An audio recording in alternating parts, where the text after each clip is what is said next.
The story is about Hanyu, who is 40 years old. After he is reincarnated, he returns to his 20-year-old self. He then joins the company that he used to work for. He changes his past as well as his colleagues. Together, they develop mobile phones and Apple. Let's get into the story.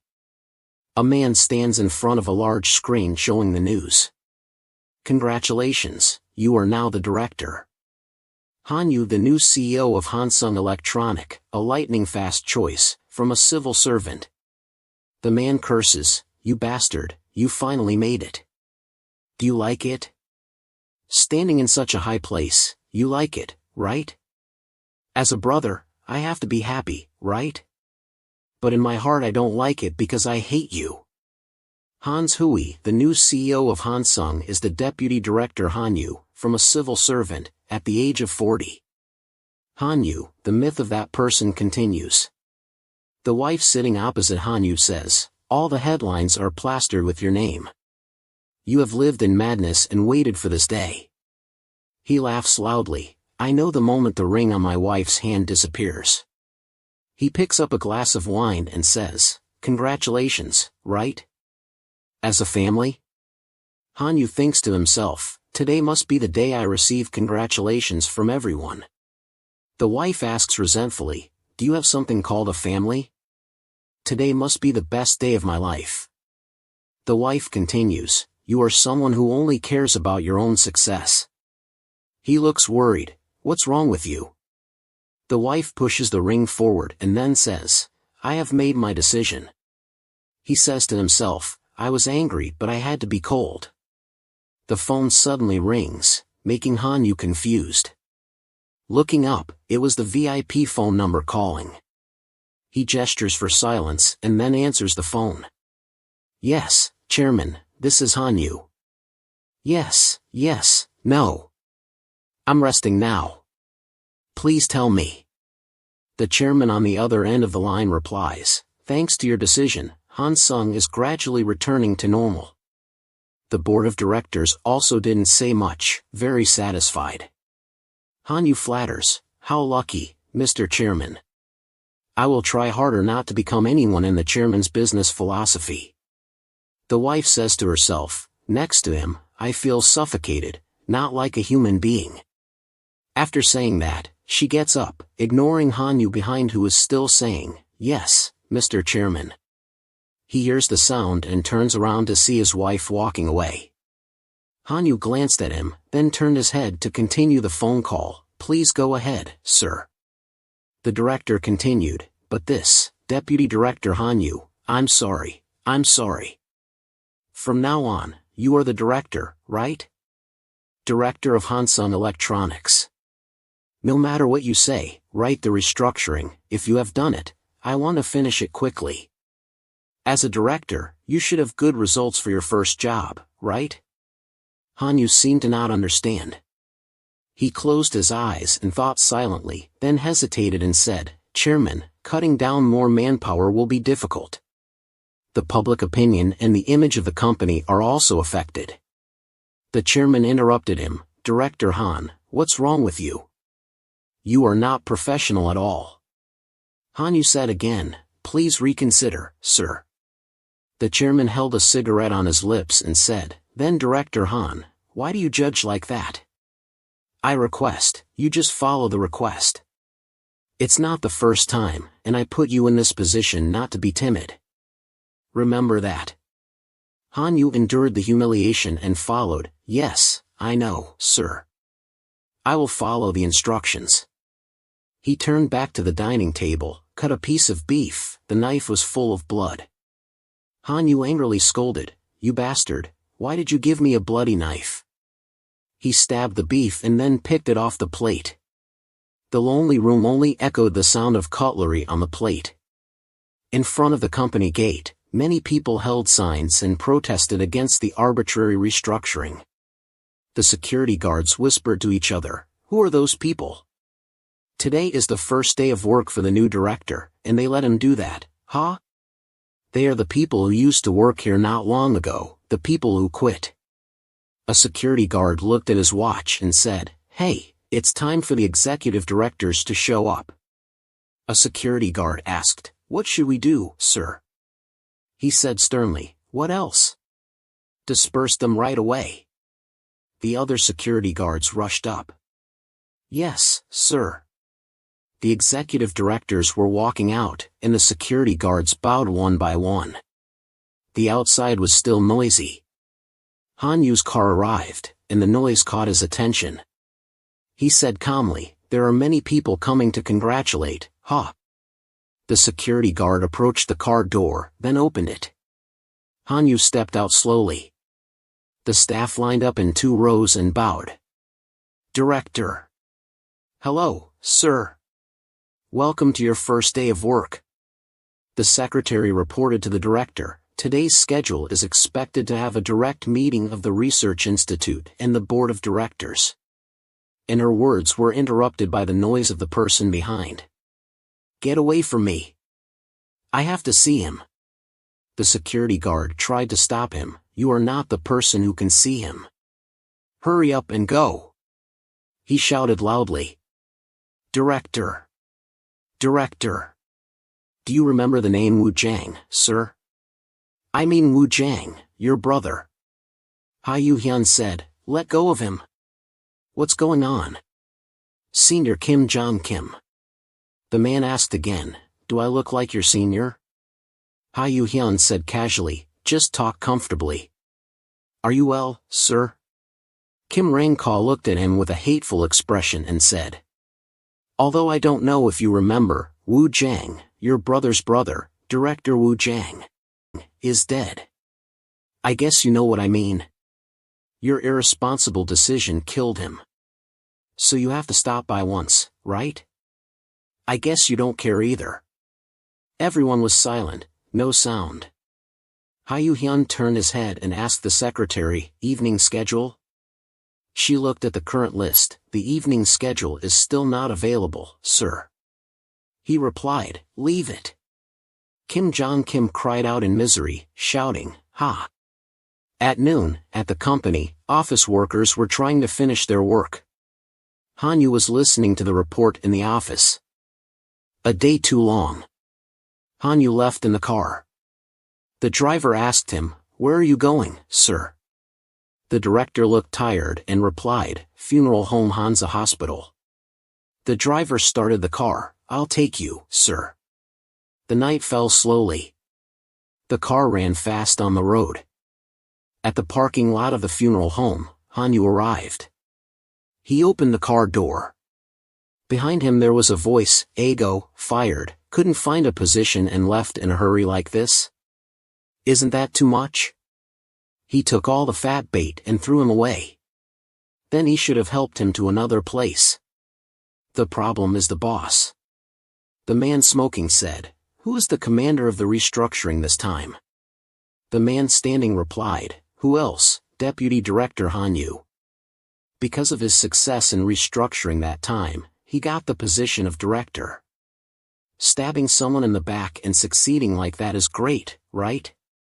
Han Yu walked past the people who were whispering and whispered, "Director Han Yu didn't hear us say everything, did he?" Another person replied, "So what? We didn't say anything wrong. He has no humanity at all. I heard that when their team started to sink, he switched to another team right away.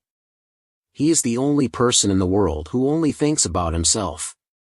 Ha Yu-hyun stepped inside and looked at the portrait of Wu Jiang. There was incense smoke in front of him. Ha Yu-hyun whispered to himself, "This is not what I wanted." He put his hand on the ground and bowed his head. He remembered the words he had heard. "Do you know what the consequences of your choice will be?" A man shouted angrily while the others tried to stop him. "You are making many innocent people powerless. This is a decision that hurts everyone." Ha Yu-hyun closed his eyes tightly. When he went outside, he said to the driver, "I will drive, so you can go." He drove fast. As he drove, he asked himself, "Did I do something wrong?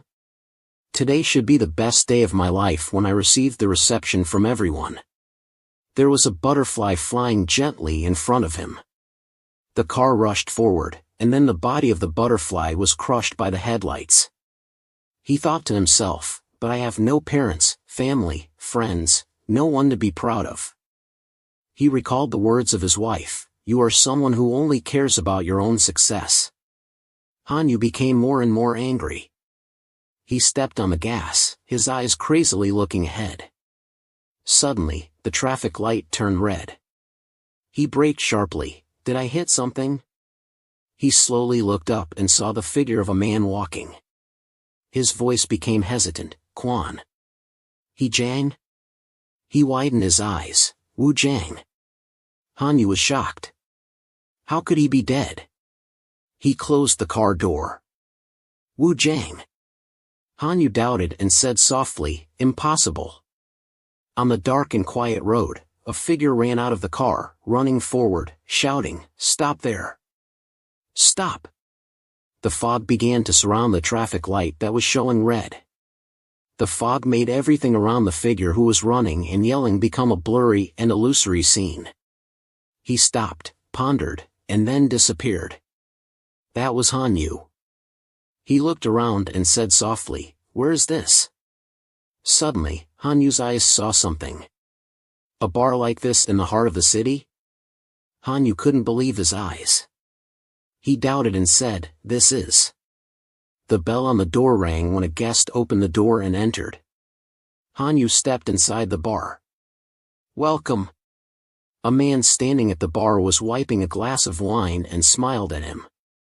Hanyu was amazed at the bartender. The sign of this bar was Holly Molly. At the bar counter, Hanyu sat down and said, give me a strong drink.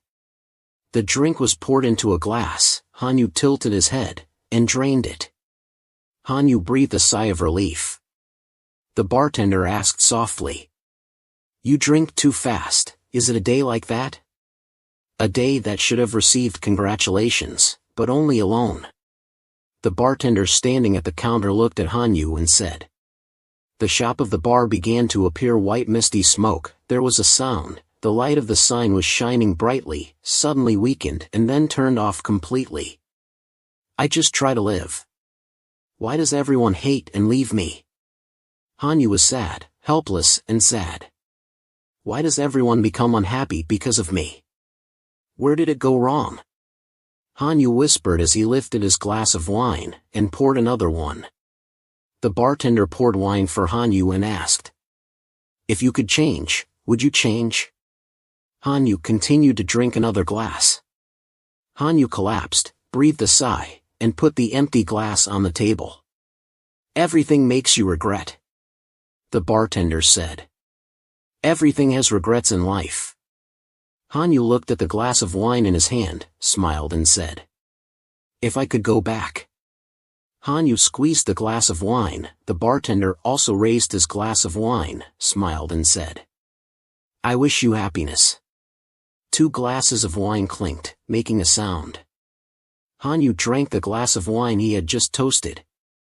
Hanyu fainted and collapsed on the table, the glass of wine spilled, rolling on the table. After a while, the sun rose higher, shining warm rays of light on everything around. At the towering skyscraper, blocking the sunlight, 2 people bumped into each other. Ah! The boy in the orange shirt suddenly exclaimed. The other person was doubtful, puzzled, looking at the boy in the orange shirt. He smiled at the skyscraper in front of him and said. Finally, I arrived at Hansung Electronic. It's magnificent. He smiled and exclaimed. Hanyu was astonished to see the boy. Wu Jiang. Hanyu couldn't believe it and shouted in shock. Wu Jiang, who is dead, is standing in front of me. Hanyu panicked, thinking, did I go back to Wu Jiang's youth? Hanyu couldn't believe it. Confused, he thought, my dream is to work there. Wu Jiang, in his youth, smiled, beaming, now there is only one step left, just the interview. Hanyu, in his teenage form, stood next to Wu Jiang, looking at him in astonishment, silent. The wind blew, making the leaves flutter outside the huge building of Hansung Company, then suddenly a weird kid appeared. Hanyu recalled the past, looking at Wu Jiang's bright smile, his whole body full of youthful energy. In front of him, he remembered him saying, it was very hard to pass the resume screening at Hansung. Hanyu thought, it was very hard to pass the resume screening. Wu Jiang smiled and looked at Hanyu friendly, what's going on, buddy? Hanyu was amazed, thinking, I hope everything goes well. Wu Jiang smiled, could it be that you also? Hanyu didn't answer Wu Jiang but was amazed to see his reflection in the glass from the door of the store on the street. Hanyu was amazed to see the reflection of a young man in the mirror, couldn't believe it and thought, is that me? Hanyu couldn't believe it, touching his face and thinking, are these my 20s? Hanyu was shocked, thinking, could it be because of that glass of wine? Hanyu pondered, doubtful, and said, I remember I drank a whole glass of wine, in the glass there was only ice left. Hanyu still couldn't believe it. He still touched his face, softly said, is this real? Hanyu pinched his cheek. The pain from his cheek made him realize this was real, not a dream. He was stunned, speechless. An old phone. Hanyu shouted. What era is this phone from? Hanyu said while laughing. Then, Hanyu felt his pocket. He saw a piece of paper with Hansung written on it.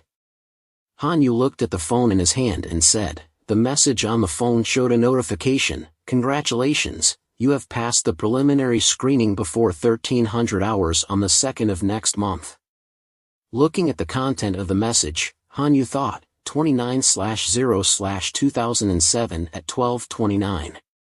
Hansung. Congratulations, you have passed the preliminary screening. Hanyu looked at the message and thought to himself, that's right, this message.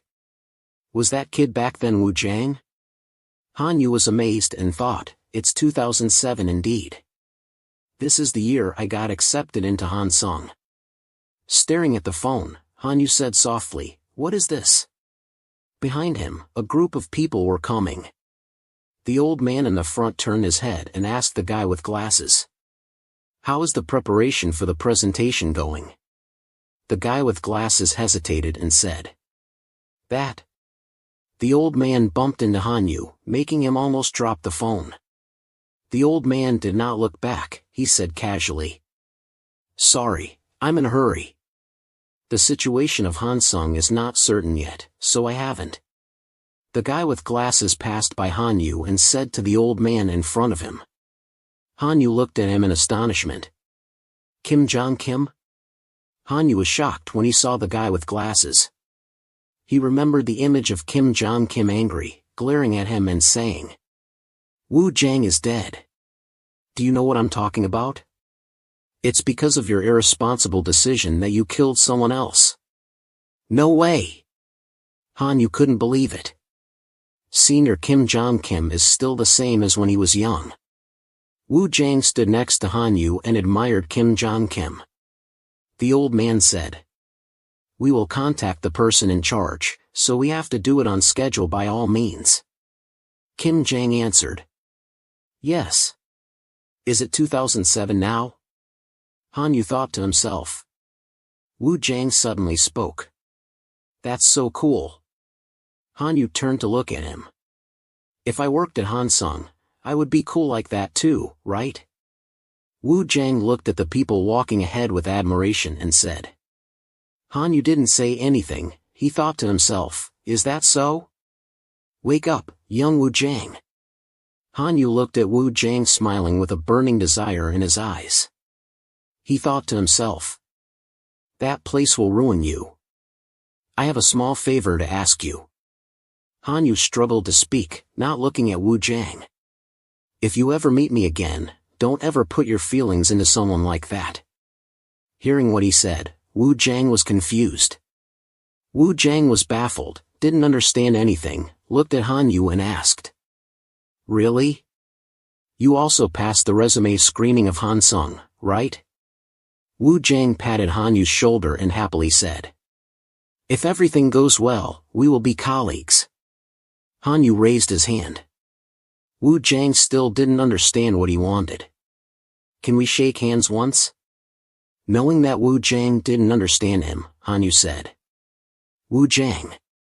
Wu Jiang was puzzled and said. Oh, okay then. Wu Jiang happily shook hands and said. We must work together. The two shook hands. They squeezed each other's hands tightly. Indeed, he was the person with the warmest hands than anyone else, Han Yu thought to himself. Han Yu was moved, thinking. The two smiled and shook hands. Han Yu and Wu Jiang shook hands. Wu Jiang was a bit embarrassed. You're squeezing too hard. Yu Hyun immediately said. Sorry. To ease the awkward atmosphere, he Jiang jokes. It's okay, you're strong. Yu Hyun had traveled back to the world of 20 years ago, where life was less modern. The old shops and signs were still there. Facing the situation he was in, Yu Hyun thought. But the knowledge I learned, no matter what it is, can't explain this situation. As my five senses tell me that this is reality, not a dream. Yu Hyun still couldn't believe it. He wondered, did I really go back to the past? He looked at the stack of newspapers on the shelf of a grocery store. Yu Hyun was surprised to see the headline of the newspaper, Chairman Lee Hyun-woo. He remembered a few days ago he was still by his side.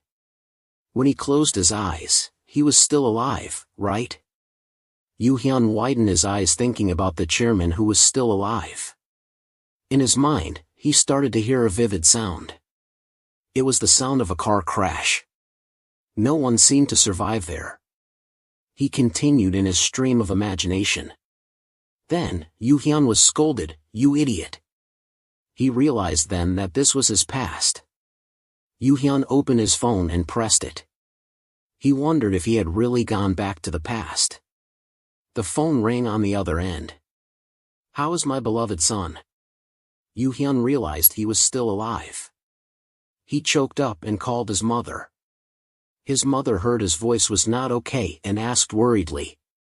Yu Hyun, what's wrong? He still hesitated. His mother continued to care. What's wrong with you? He kept calling his mother. His mother joked. What's the matter? Calling like that makes me nervous. You ran out of money, right? That's right, you're so young, where do you get money from? How much do you need? I'll go to the bank right away. So don't worry, just tell me, my son. Yu Hyun was touched and said, Thank you, Mom. He said to himself, this is what I wanted to say all my life.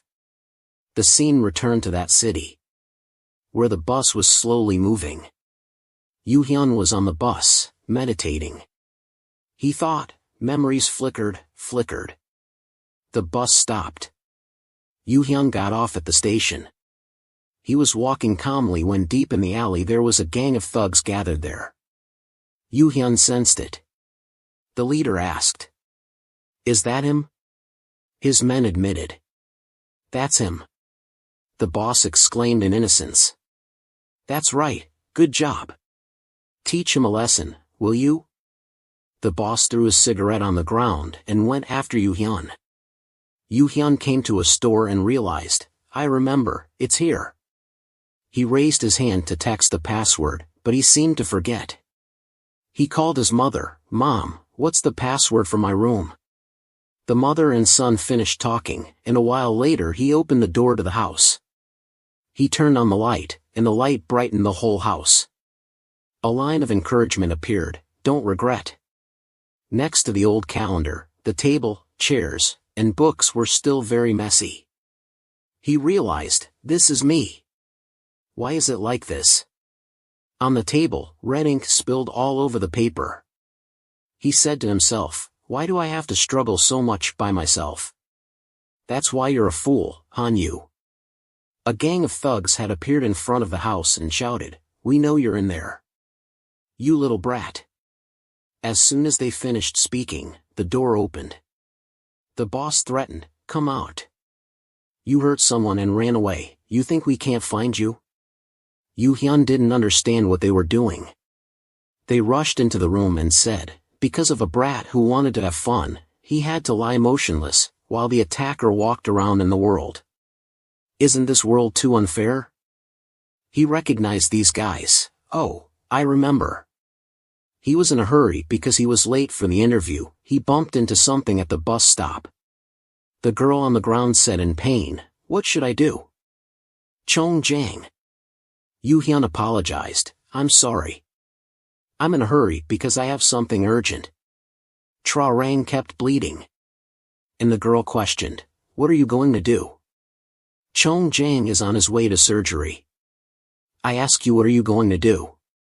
Yu Hyun was confused. Huh? He thought at that time he only had one thought: don't be late for the interview.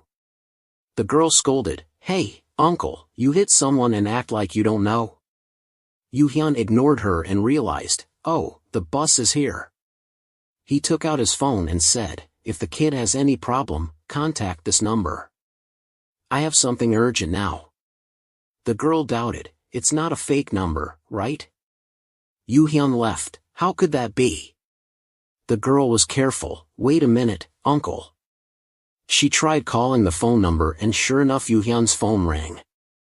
She said, "You're lucky with that number. If my dad was here, he wouldn't let you go so easily." She called her dad. "Dad, I'm here, I got hit by someone." Yu Hyun hurriedly said goodbye. "I'm sorry, the bus is here." The gangster stared and asked, "Why don't you answer the phone, you dog? You think we can't find you if you ignore the phone?" Huh? Yu Hyun was surprised and asked, "How did you find this place?" Seeing the gangster, he remembered something and thought, since then I don't trust anyone. The gangster saw him like that, handed him a stack of papers and said, "Look, this is Chong Jang's diagnosis. The hospital fee is not cheap. What are you going to do?" The gangsters saw Hanyu didn't say anything. His face was sweating. They shouted louder, "He can't walk anymore. You have to take responsibility for hurting someone, you straight dog. How dare you ignore the phone, you damn dog." Yu Hyun lowered his head, covered his face with his hand and said, "I'm sorry, I'll send the hospital fee right away." The gangsters heard that and laughed happily as if they had won a big prize. But then Hanyu laughed, his hand also left his face. He looked at the gangsters and said, "You think I would say that?" The gangster holding the papers saw that, his eyebrows furrowed and said, "Look at this bastard." Then he spat out the toothpick he was chewing and said, "You bastard, you have to learn the law." The younger brother behind him also echoed, "That's right, he's so stupid."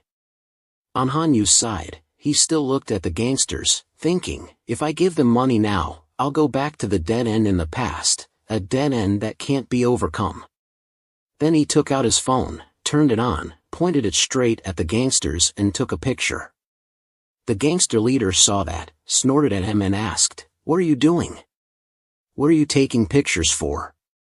Yu Hyun didn't answer those questions, still pressed the phone, asked again, "How many times have you sucked people's blood like this?" The gangster didn't understand what he was asking, so he asked back, "What?" Yu Hyun put the phone to his ear as if calling someone, then looked at the gangsters and said, "I'm asking you, how many times have you sucked people's blood like this?" The gangster was even more angry, looking at him and said, "What do you think we are, you dog?" At that moment, as the phone connected the call, Yu Hyun said, "Hello, is this the police station?" The gangster heard the word police and was scared. "What are you doing? Turn off the phone." But Yu Hyun didn't stop and continued, "I'm calling to report that someone broke into my house without permission."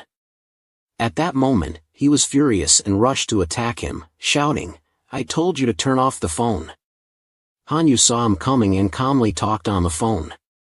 Then, he dodged his attack, making him unable to stop and rushed straight past him. At that moment, Hanyu wondered in his head, body automatically reacts?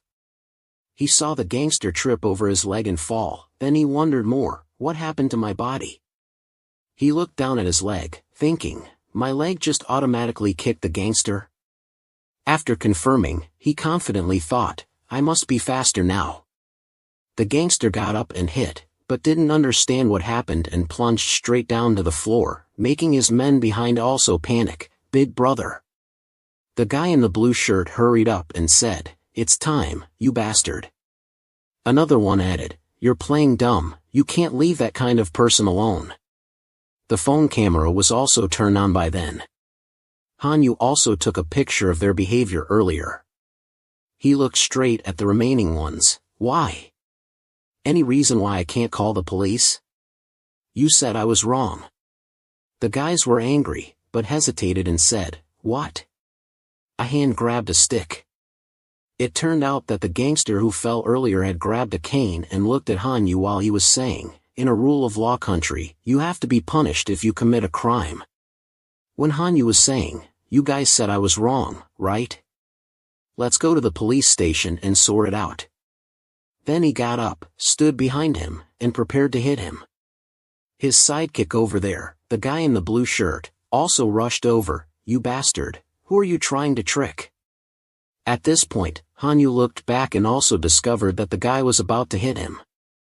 Then he dodged his head to the side, causing the cane to miss and hit the face of the guy in the blue shirt who was rushing over.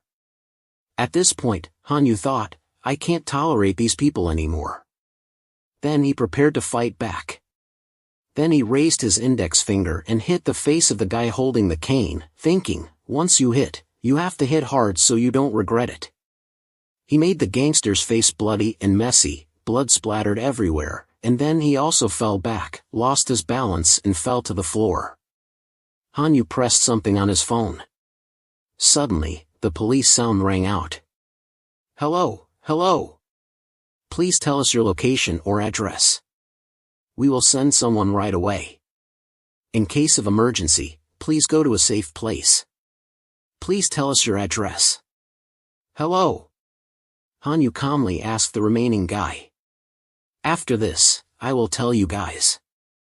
You guys are injured and report to the police." Then he put the phone to his ear and said, "Hello. The address here is." The guy saw that and backed away, saying, "Damn, sorry, we're leaving now." He left the sentence, then ran away, ran down the stairs. The guy was still mumbling to himself. "What the hell is this? I said I didn't want to do this kind of thing from the beginning." The door also closed right after that. Hanyu conveniently locked the door. The two gangsters also woke up. The guy in the blue shirt stuttered, "The door." He looked straight at the two men. "Did you think I would let you go easily?" The scream echoed in the sky. After a while, the sound also quieted down and everything returned to the neighborhood with a clear, peaceful sky. The pen was writing the words, "From now on, I will live virtuously." The gangster just now handed the paper to Hanyu. "I have finished writing, sir." Hanyu held the stick, sitting on the chair. "From now on, live decently, understand?" The two gangsters also replied, "Yes, from now on we will live virtuously." Receiving both papers, he said, "Now go away." The two gangsters heard that, and ran full speed down the stairs. Out to the outside, the two men cursed.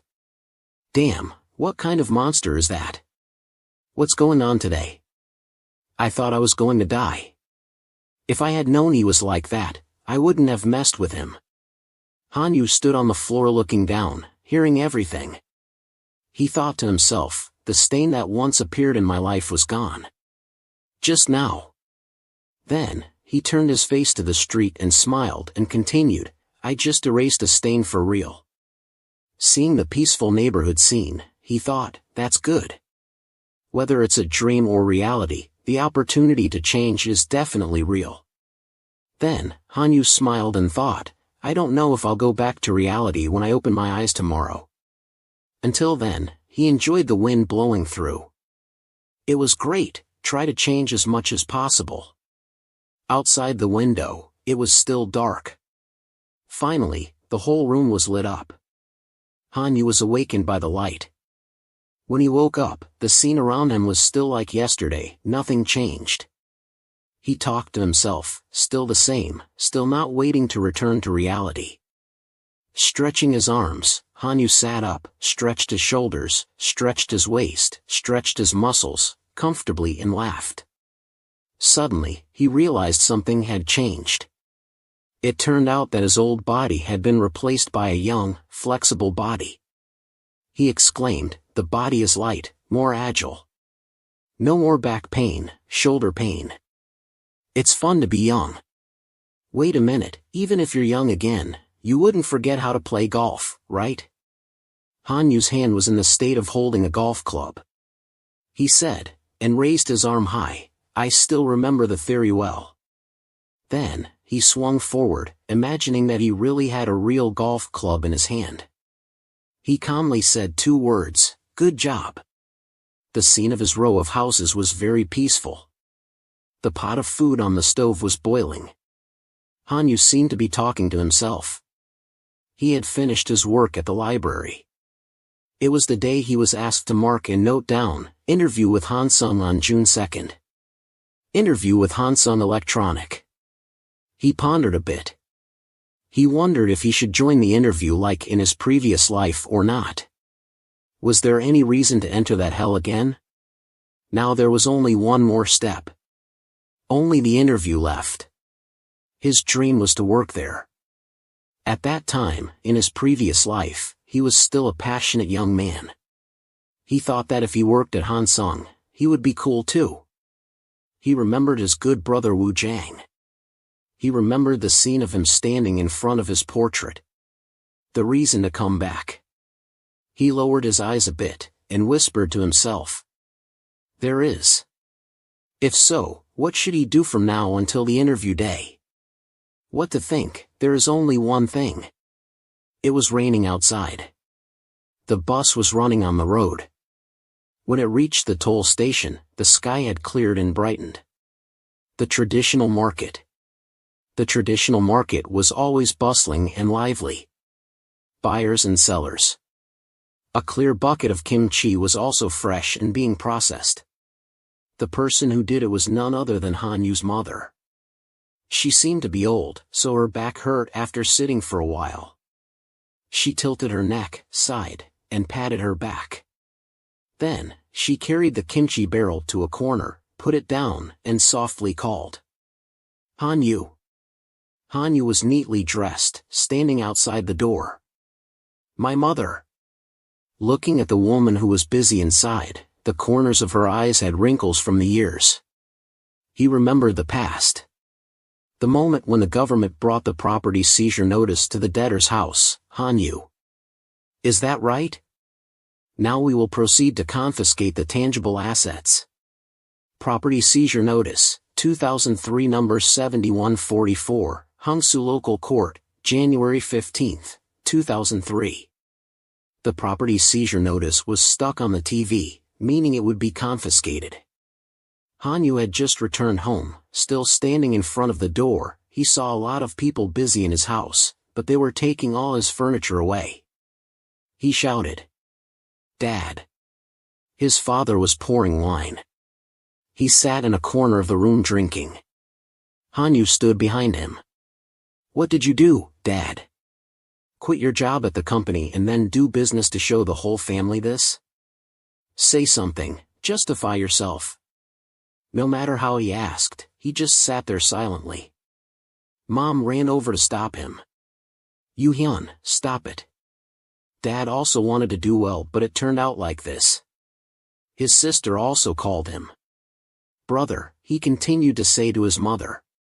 Mom, even so, it shouldn't be like this. And Dad is still drinking. He seems to hear nothing. Just keep drinking. I just need to study, don't worry. From now on, Mom will also work. Mom said again. A boss mom said there was a vacancy at the market. He answered, that soup stall, right? Mom said, when will you try to trade? That? Son. His mother said again. Are you looking down on me? It may not look like it, but people everywhere say that I'm a good cook. Now is the time to show off my skills. His mother was mixing kimchi. She saw Hanyu and happily called her son. Hanyu was still standing there. He had been watching his mother, who kept saying, You have to eat something, right? Why did you come all the way here if you didn't eat anything? You said you cook for yourself, but I bet you don't eat well. You should have told me an hour before you came, right? Then I would have known to buy some meat for you. Her nagging sounded like a lullaby. She said and poured some water for him. I wonder if this picky kid can eat the food at the market. If I knew you were coming, I would have bought some braised meat at least. Hanyu. It had been a long time since he heard his mother's voice. He bowed his head, his eyes a little sad. The nagging words of his mother that he used to hate and resent were so warm. There was a sparkle in his eyes. He stood up and said to his mother, "Don't let Mom go buy some grilled meat. Wait for Mom for a while." "No need, Mom. The banchan here is the best. Mom, give me some. I want to eat." Banchan or bansung is the general name of the side dishes served with cooked rice in Korean cuisine. His mother looked at him suspiciously. The table was full of dishes that she had cooked for him. He scooped a spoonful of rice. A bowl of white rice was very sticky and delicious. When he ate it, he felt the taste that he had not tasted for a very long time. His mother was picking vegetables, turned her head and saw him eating rice. She said, "I know, you can't eat the food at the market, right?" He softly answered, "No." He folded the vegetables and kimchi and said, "It's very delicious, Mom. I really wanted to eat this meal." Then, he stuffed everything into his mouth. He ate so fast and so much that his cheeks were swollen. He ate and apologized to his mother in his heart, "I should have helped Mom cook for a lifetime. I'm sorry I couldn't keep my word." His tears slowly flowed into lines. Because he ate too fast, he choked. He kept coughing. Mom saw that and told him, "You Hyun, eat slowly or you'll get full." Hanyu wiped his tears and replied, "Because it's so delicious." Mom heard him praise and was very happy. She smiled and said, "Mom's cooking skills are not gone yet, right?" At this time, someone came to buy things outside. "Auntie, do you have radish kimchi and rice kimchi here?" "Of course we do." Mom answered the customer. "Do you specialize in banchan here?" "There are many types of banchan, so whatever you need, just tell me." The female customer said, "Do you also have braised tofu?" Mom answered, "Yes." Mom kept introducing to the customer, "I have fresh tofu that I just made. It's delicious and rich. You should try it." But the customer refused, "No need. Just give me radish kimchi and cabbage kimchi." Hanyu inside heard the conversation of the two people, put the chopsticks on the table, shouted, "Try it." Then, he stuck his head out, said loudly, "Everything here is delicious. I guarantee it." It caught the attention of the female customer. When he saw that she was young, he couldn't help but blush and stutter, "Sister, you're beautiful." His cheeks flushed, he smiled shyly. The girl hesitated, looked at him for a while, then covered her mouth with her hand, smiled brightly, "I know you're joking, but I'm still happy. The handsome young man has guaranteed it, so I have to try it. Can you get it for me?" Mom stopped him, said, "Don't talk nonsense, eat your rice." Hanyu still tried to say more to promote the sale, "It goes well with rice." "Thank you, sister, come again next time." On the way home, Mom said to Hanyu, "You're beautiful." My son doesn't know how to say those flattering words, very suspicious. "Are you dating?" He immediately denied, "No, absolutely not." Back to the family home, Hanyu stood in front of the door, thinking about the past. After going bankrupt, the family struggled to live. When the door opened and the old room that had existed in his memory appeared, he stood in front of his old bookshelf, exclaimed, "It feels like pulling out an old movie. Like the time before digital machines. Who cleaned it up like this?" He reached out to get something. He thought to himself, it must be Mom. He took out a red notebook from the bookshelf, his face was quite happy. And it was a picture of him bathing in the sea when he was little. Hanyu couldn't help but laugh out loud. His face was very gentle. He remembered this was when he was very young, very strange. I thought I grew up lonely and stubborn. It turns out I also had fun with my friends when I was little like this. Outside the door, someone walked in. He hesitated a bit when he saw Hanyu's shoes in front of the door. The man in front of him was his father. On his wrinkled face, he had a bit of sadness. Hanyu was still in his room, looking around, wondering, but my room is so small, why is it different from what I remember? Outside, a coughing sound came, making him pay attention. The man covered his mouth, coughing as he walked in. Hanyu saw him through the door, softly called, "Dad." He didn't turn his head to look at him, but just said, "You're back?" In his heart, he muttered, "He doesn't even want to look at me, how much he is hurt. Don't avoid me." Hanyu thought, this is why I came back here. Hanyu looked at his father, thinking to himself, the first task that I have to solve is my father. The man was turning his back to him. It was 6:50 p.m. Hanyu gathered all his courage and approached his father.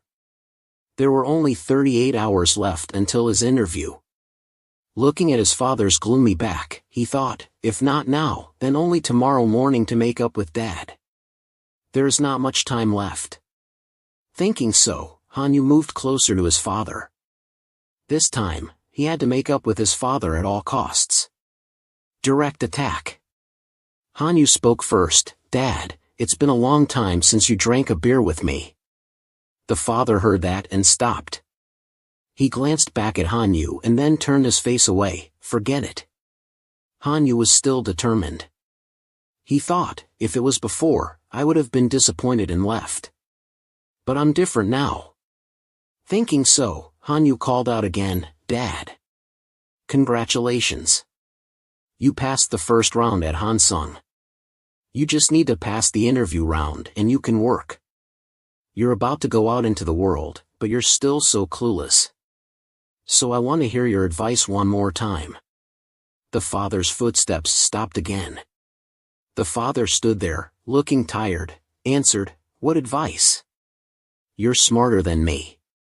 Even if it's just a small gap, you'll find a way to squeeze through it." That's Hanyu's style.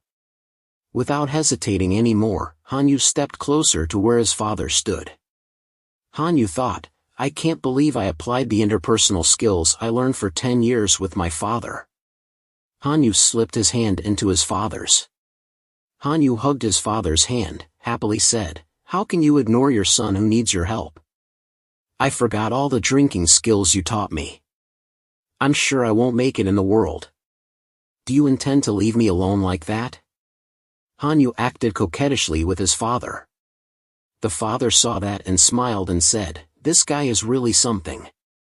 That night, the two of them drank at Hansan restaurant. The sound of sizzling grilled meat and the fragrant smoke rising from the cooked meat were also when the awkward atmosphere reached its peak. The father and son Hanyu sat in silence, no one said a word. They just ate grilled meat. Hanyu looked at his father and thought, should I start slowly? Hanyu looked down at his front. On the table was a bottle of soju that had not been opened. Hanyu thought to himself, I'm looking at you. The magic potion that melts people's hearts. Thinking that, Hanyu immediately acted. He picked up the bottle of soju and poured a glass for his father. Please accept a glass from me. The father was still stunned by Hanyu's action. In one breath, the father and son Hanyu both lifted their glasses and drank. Hanyu was drinking half a glass of soju when suddenly someone said, Dihu, you said you were going home but you came here to drink, huh? In front of the shop were 3 friends of the father who came in. They greeted with a cheerful face, Trung Tan, I came to see you again. One person pointed at Hanyu and then turned to the father and asked, Who is this kid? The father of Hanyu calmly answered, My son. Hearing that, they kept praising the father, Wow, our director Han has a handsome son. One person came closer and patted Hanyu's shoulder. I'm Kang-do, just call me Director Kang. Hanyu also politely stood up and bowed and replied, hello, uncle, I'm Hanyu, the son of the proud father Han. Hearing that, the colleagues of the father all praised Hanyu. The kid is very polite. Hanyu just stood there and smiled awkwardly. Hanyu thought to himself, these uninvited guests, please go somewhere else. This is not in the plan. And so, in no time, they drank all 4 bottles of soju. Director Kang kept patting and inviting Hanyu to drink. He held a glass of soju and said, you are Hanyu, right? You have a wonderful father, you know? Hanyu answered, yes.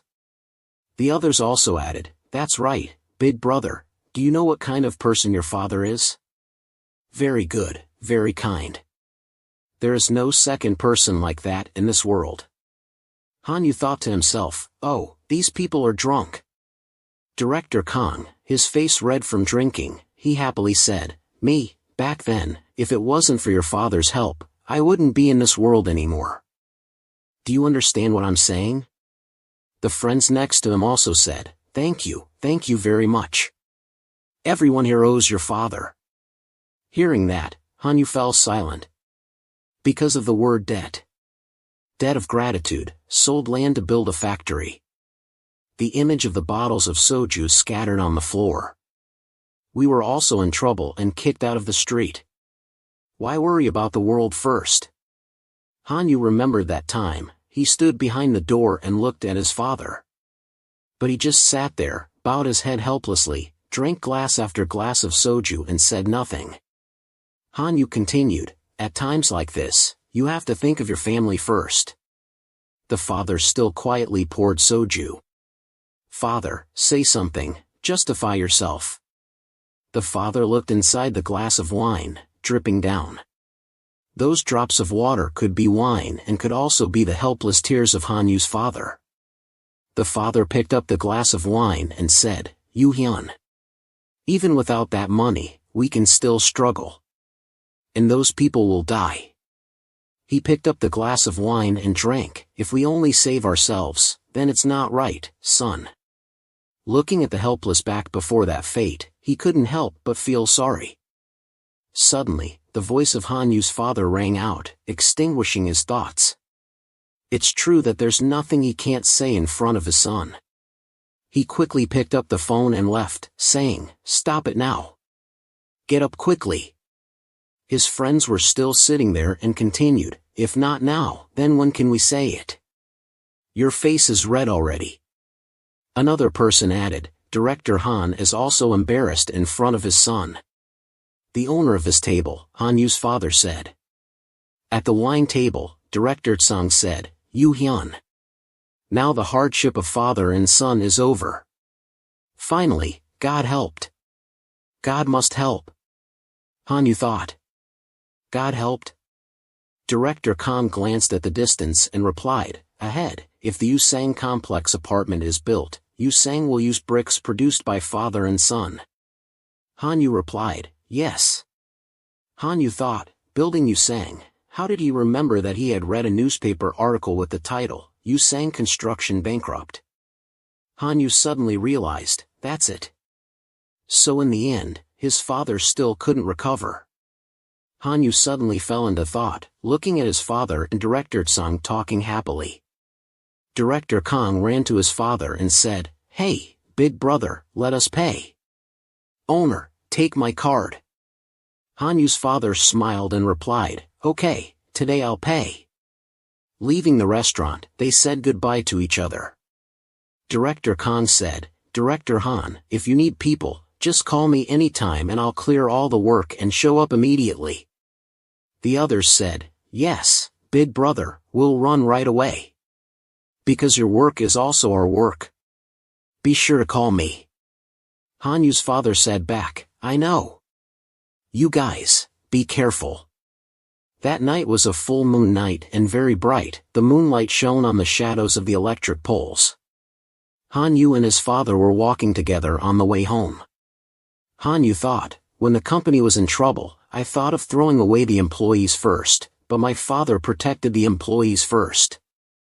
Hanyu stood from afar and looked at his father's bowed figure walking awkwardly under the moonlight.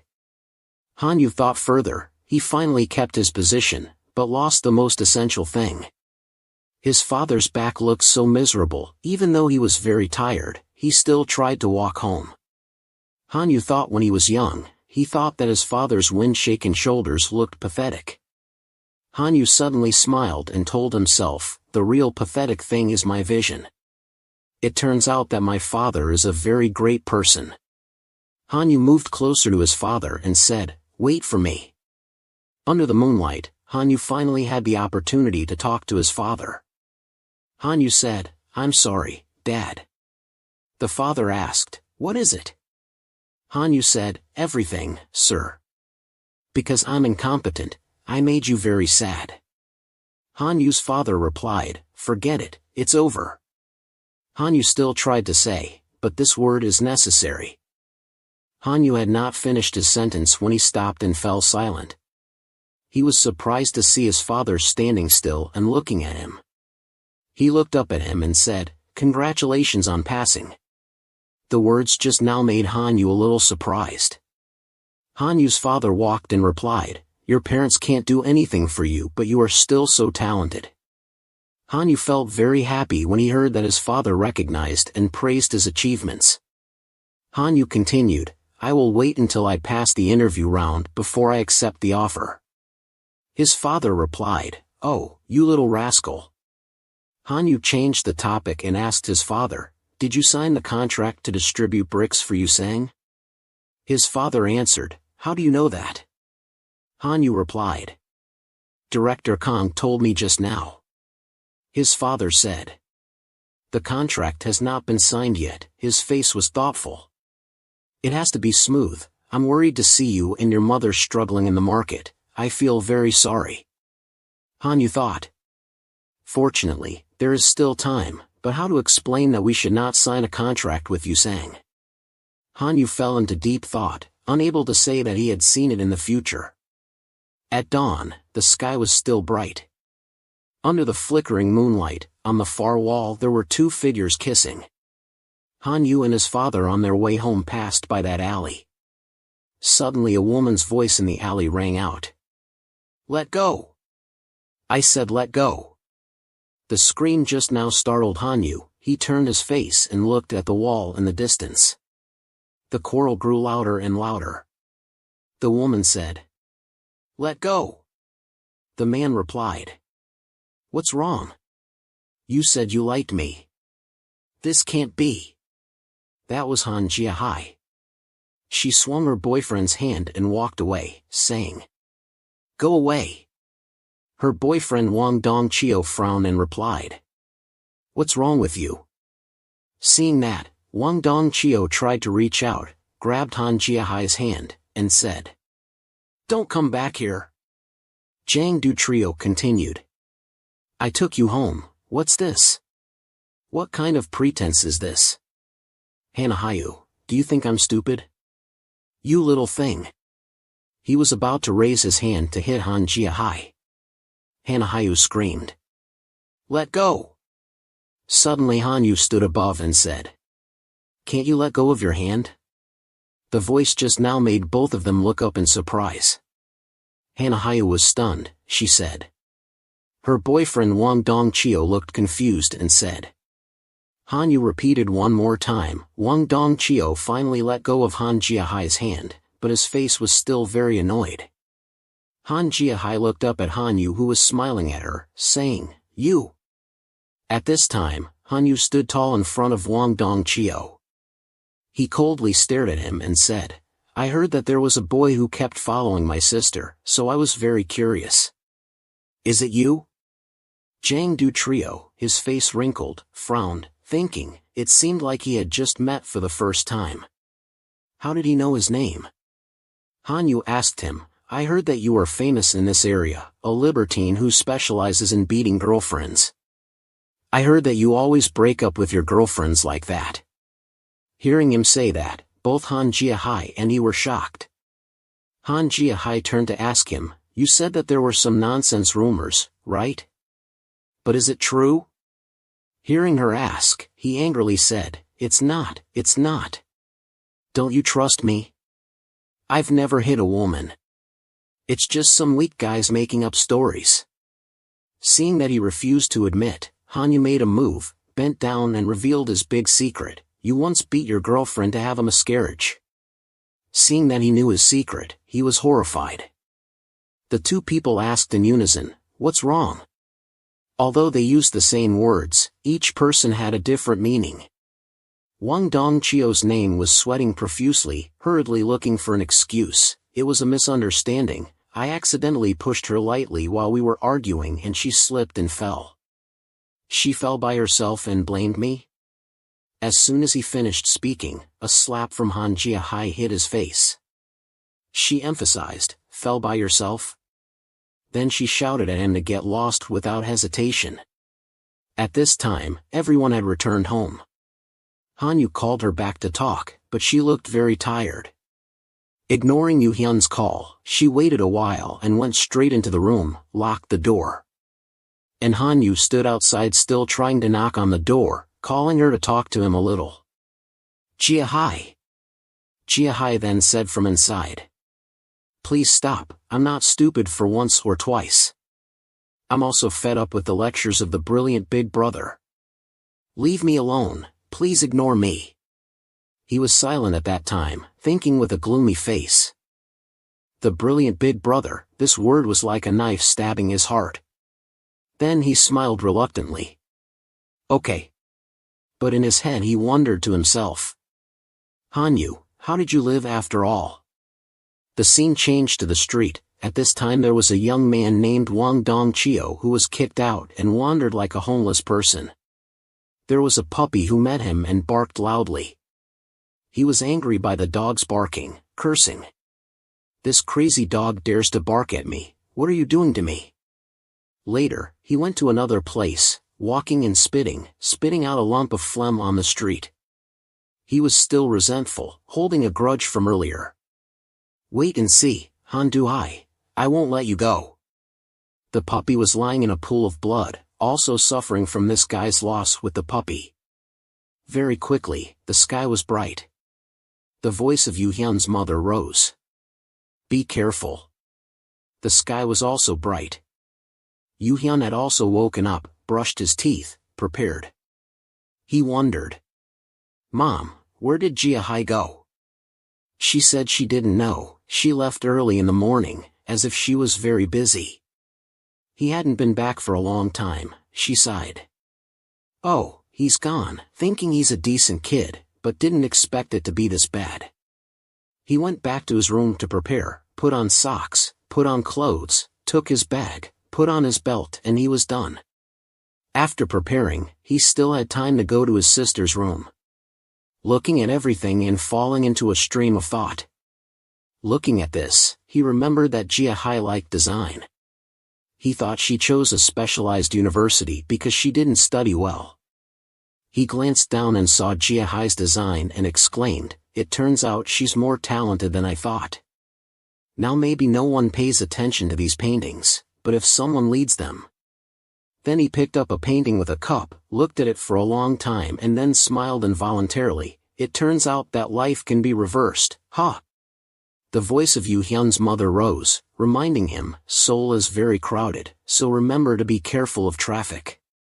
Even if you are busy, you have to eat well. He smiled and replied, Yes, don't worry. Then she put a roll of money in his hand. And this is not much, an empty wallet will be looked down upon by others. You can't be inferior to others. He looked at the roll of money, thinking he didn't need money, but this was his mother's heart. A little embarrassed, but he made a little joke and hugged the roll of money and used a slightly scary tone. The little boy will cherish this money, mother. He was so strange that he surprised his mother. Ha, my son has learned to speak enough. Mom, I will call you often. Then he went out of the house. He suddenly stopped. Wait, there are still some things to be done before going back to Seoul. He held the paper in his hand and looked around the road. Nearby, Yeonggu Ward, Yanghong-dong District, 17-5, R.A. Hansung Material Enterprise O. The sky was clear, the sun was shining. Yu Hyun's steps became faster and faster, farther and farther. Then he stopped in front of a skyscraper.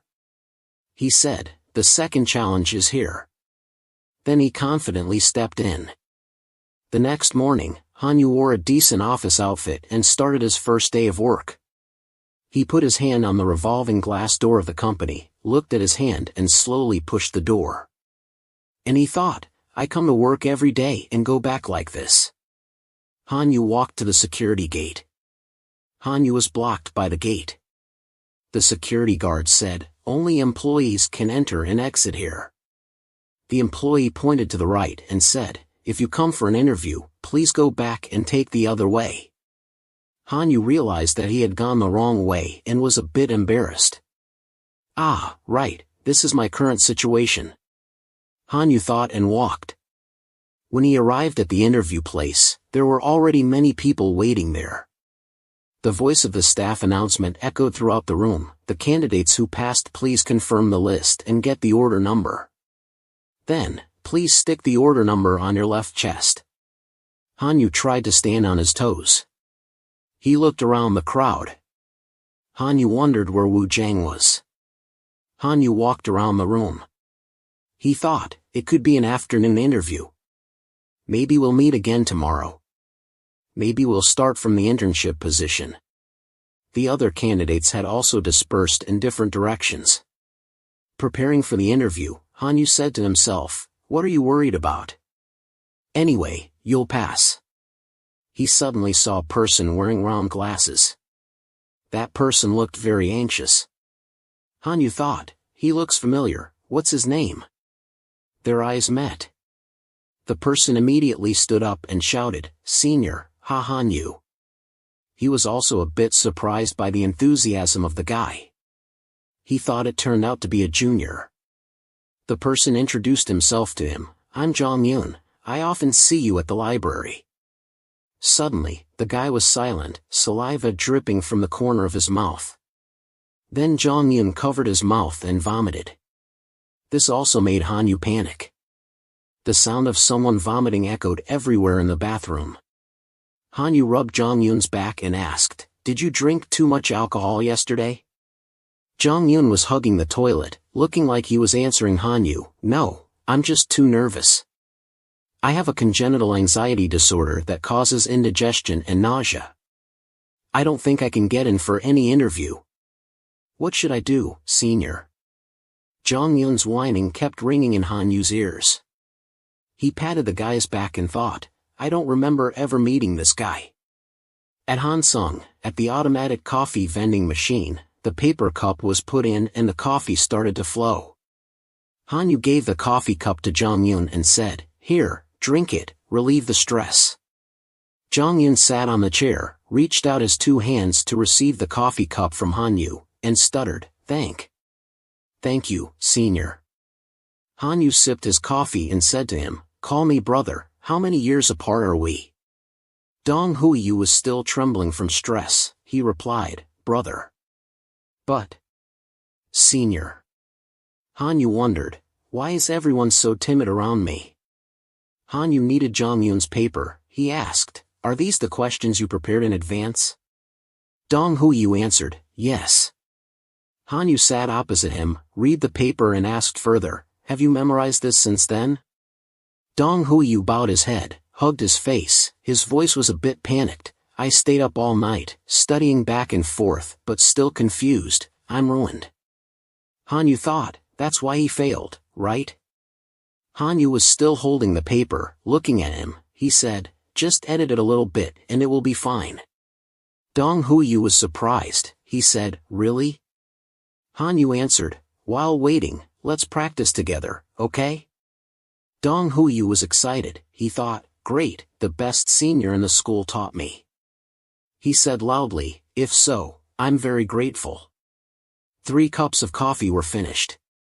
Hanyu looked at the content and commented, although the sentence will be a bit stiff, just remove all the unnecessary words. As long as the logic is correct, there is no problem. Dong Huiyu straightened his back, listened to him and replied, yes. Hanyu continued, and also, there are too many repetitions. Dong Huiyu replied, I will try again. He said, very good. The elevator went down to the first floor. The staff holding the list in the elevator called, number 216 to 220. Please prepare. Hanyu and Zhang Yun were standing with everyone listening to the announcement. Zhang Huiyan put his hand on his chest, reassuring himself, it's my turn now. Hanyu also put his hand behind him, encouraging, go for it. He raised his hand and said loudly, I'm number 218. Hanyu waved goodbye to him. Zhang Yun suddenly stopped, he turned around. Zhang Yun bowed to Hanyu and said loudly, thank you very much, thank you. Hanyu also smiled and said, yeah, do well. Then he stood there, looking up at the ceiling, thinking, feeling suffocated by his own rude actions. Hanyu looked at the department division board, thinking, LCD project, equipment category, research and development, business, marketing. Employees are divided into 4 departments. Zhang Yun applied for the position of employee, I applied for marketing. Hanyu said out loud, if Zhang Yun passes, he will be transferred to the online product development team. Maybe that's it. The first team of mine. The staff announcement sounded, number 221 to 235. Please prepare. The staff pointed to the empty seats and said, please wait here. Hanyu sat down with the other candidates and everyone was very worried. A loud scream came from the room. How can you not remember even what you wrote in your resume? Everyone sitting outside was startled, only Hanyu had nothing. The candidate who was being interviewed stuttered. The interview panel said helplessly, I know, no need to answer anymore. The candidate there shrank back. The 3 people in the interview panel talked to each other. This group has no good candidates. That's right, it's not like they were molded here and everyone is the same. Well, this group's interview is over, you guys have worked hard. The candidates were terrified. As the candidates were leaving, he shouted. Please invite the next group in. The first person asked Director Back. Have you found anyone suitable yet, Director Back? Director Back answered. I don't know, I've been looking forward to it. The performance of this year's candidates is generally very good, but there is no one right now. Director Back turned to ask the third person, the Deputy Director. What about you, Deputy Director? The Deputy Director answered. I also picked a few people to hire, because we are always short of manpower. Director Back replied. Yes, if the Vice President has chosen, then they must be capable people. The expressions of the 3 people became serious. The new batch of candidates entered. Director Back seemed to have some reaction. Director Back straightened his back. Duong Hong entered. What's with that guy? He communicates with the judges with his eyes naturally. It's amazing, he's still very young but he has a lot of charisma, just like a veteran. Oh, it seems that Director Back is interested. But his face was still very serious. Hanyu also looked at Director Park Ju-sek, who chose him to attend the strategy meeting of the LCD project. Very honored, sir. I was very curious about you when you were young. Today the wish came true. Director Park Ju-sek looked down at the paper, raised his hand and said. We will start with self-introduction. The candidate on the far left, Yuba Zich, please start first. The person who was called was a bit confused, he immediately answered.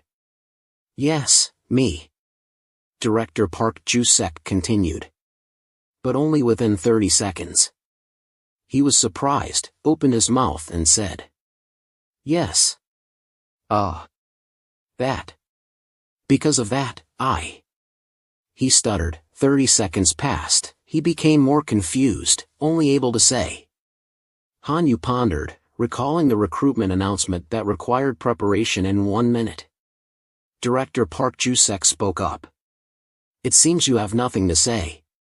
The next one, The person sitting next to him, startled and said, "Yes."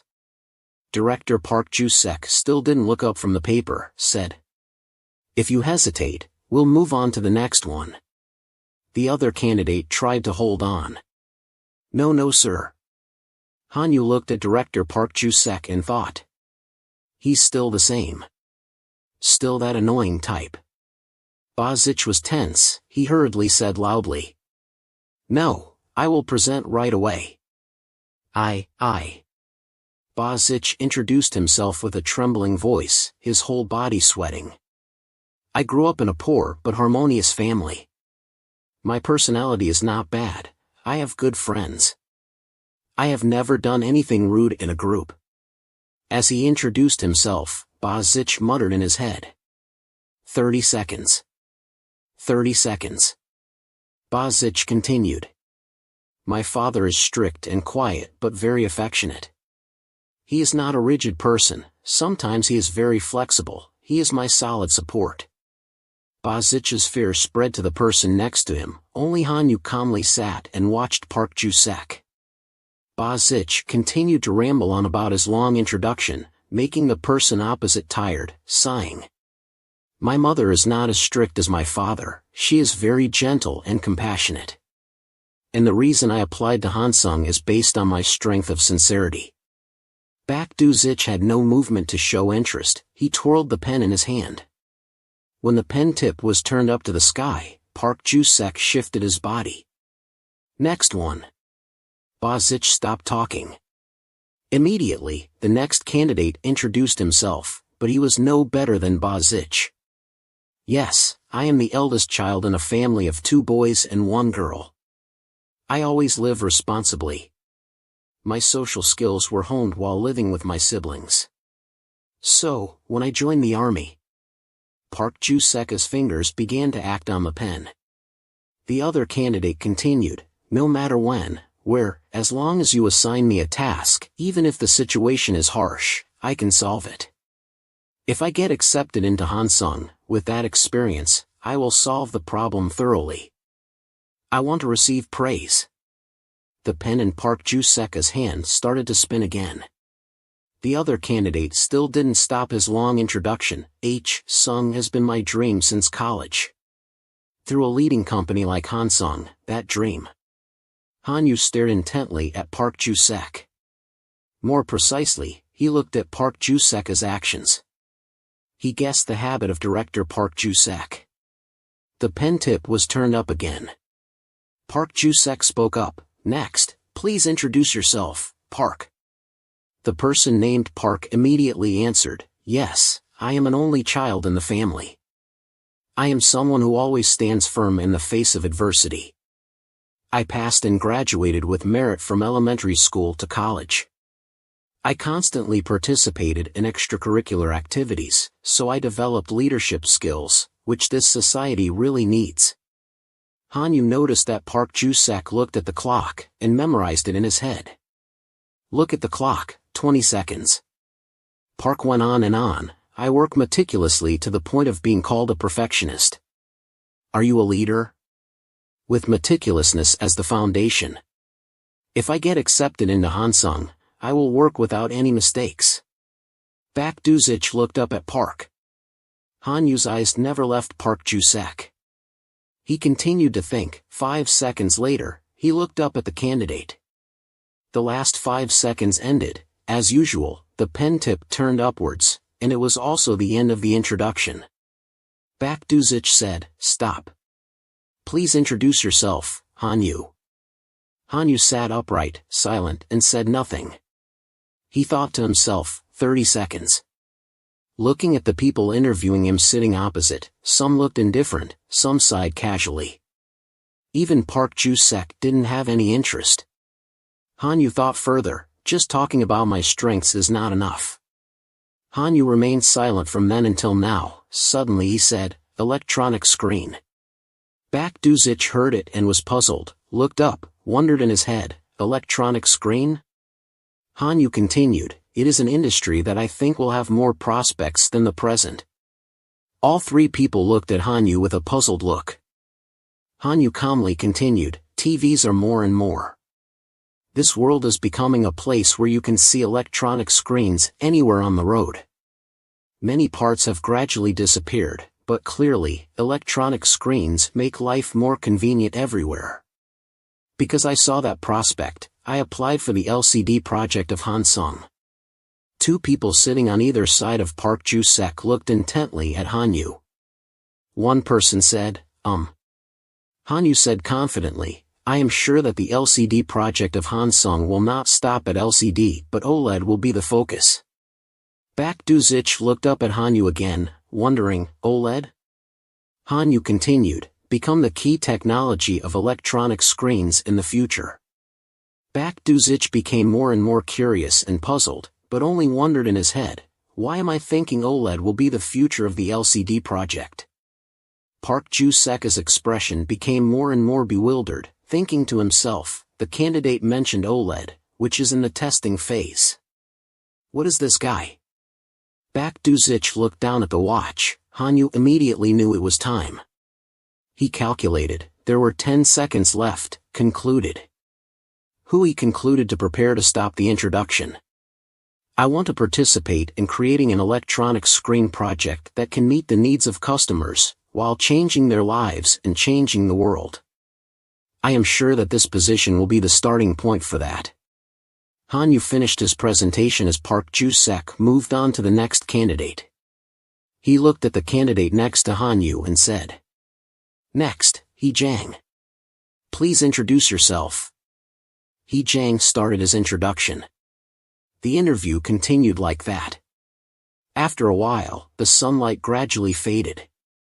The hands raised to ask the candidates, but coincidentally, all three wanted to ask the same candidate. They said in unison. Candidate 233, Hanyu. Question for Hanyu. Hanyu. Then the three looked at each other in confusion. The person sitting to the left of Park Ju-sek spoke up to deny Hanyu's previous thought. Hanyu, you seem to have misunderstood something. OLED is still a far-fetched technique. He coldly continued. It will take more than 10 years to mass-produce. Just having an idea is not enough to write a good plan. Hanyu was calm on the outside but panicked and terrified inside.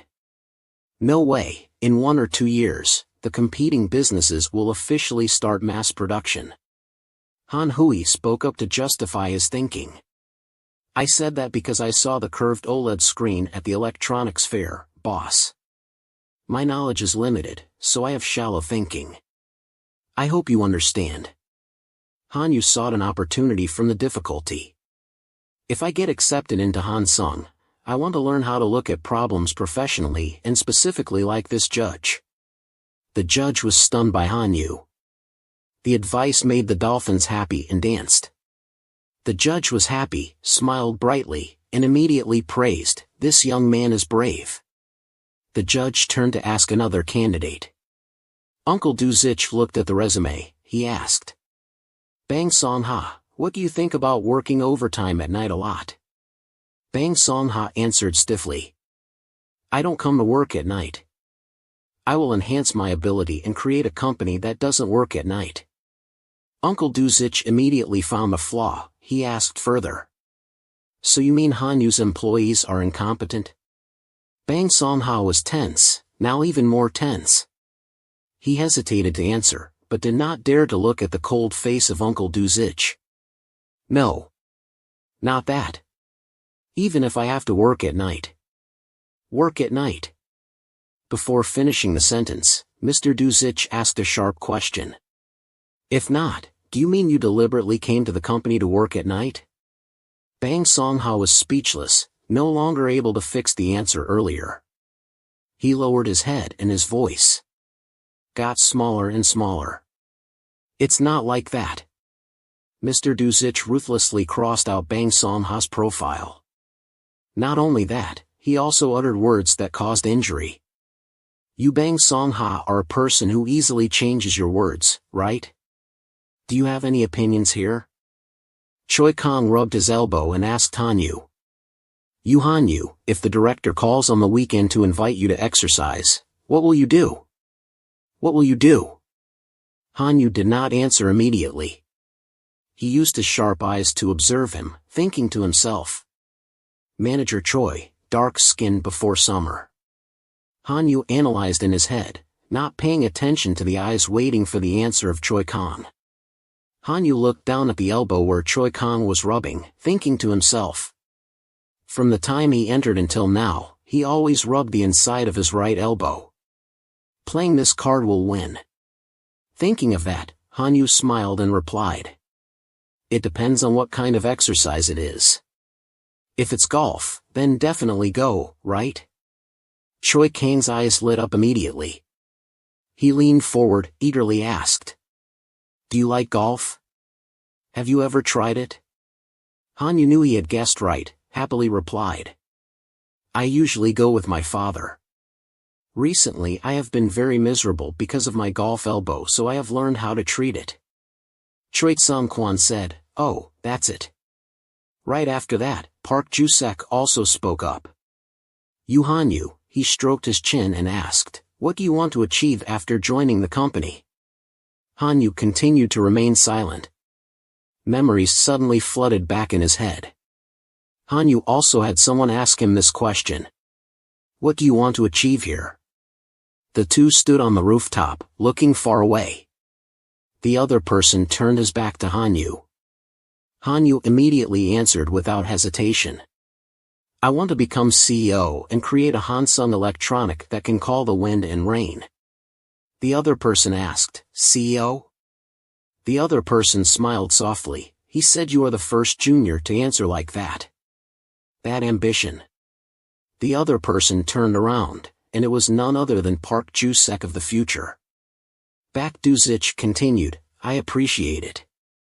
Do you want to try working with me? Back to the present once more, Hanyu faced Park Ju-sek and the same question, only different in space and time. Hanyu silently answered, I answered that way back then. Sir. Choi Sung-kwan, thinking, asked, what do you want to achieve after joining the company? Hanyu silently thought in his heart, the current answer is. Hanyu calmly and gracefully replied, instead of succeeding alone, I want the whole team to succeed. I want to help those who work hard but never shine, or those who have the ability but are not recognized. Making the colleagues who work together shine is my goal. His words made Mr. Choi Kong also look up and evaluate him more. Hanyu guessed in his heart, did he recognize me when I said that? Hanyu confidently smiled and looked straight at Choi Kong. Choi Sung-kwan also evaluated, looked at him more carefully. The elevator slowly went down to the first floor. Hanyu stepped out of the elevator, blending into the crowd. He walked and hummed, his mood seemed very good. Suddenly Hanyu stopped, forced himself, not long ago I was still the director here, didn't I adapt to reality too fast? Dong Huiyu waved at him from afar. Hanyu was happy, pointed at himself, whispered, what, this kid waited for me until now. At the dining table, Zhang happily said, thank you, thanks to your help, I answered very smoothly. Hanyu drank water and said, lucky, I was worried just now. Come on, I'll treat you to lunch. Dong Huiyu heard that, stood up, said hastily, no, I'll invite. I waited to invite you to eat. Hanyu, still calmly drinking water, asked, just going to eat something light? Dong Huiyu heard him ask that, hesitated, well, that. Hanyu saw him like that, continued, later on, if you pass, you have to invite me to something more expensive. He thought he was going to eat cheap food. Dong Huiyu heard that, immediately adjusted his glasses, thought, He rubbed his head, smiled, I know, next time I will invite you to a better place. Deep meaning ha. The phone in Hanyu's pocket suddenly rang. He answered the phone, Dad. Yes, I'm listening. He listened and moved outside. Hanyu's father asked, how was the interview? Hanyu answered him, thanks to your concern, I answered very well. He whispered to Zhang Yun, wait a minute. Dong Huiyu made an okay gesture, said, yes sir. Mr. Han heard that, reassured, and said, well, you are Hanyu, always try your best, don't be too stressed. The result will be good. Hanyu stood at the door of the shop, replied, yes, thank you. I will definitely pass. Sir. On the other end of the line, Mr. Han said, Yu Hyun, last time you stopped by Chuang's company to talk about building Yusang. Hearing that, Hanyu answered seriously, yes, Dad. Mr. Han slowly said, after careful research, I found out that it was true as you said, they had a lot of problems. So I decided not to cooperate. Hearing him say that, Hanyu sighed and brushed his hand, you made the right decision. Mr. Han gratefully said, lately I've been restless.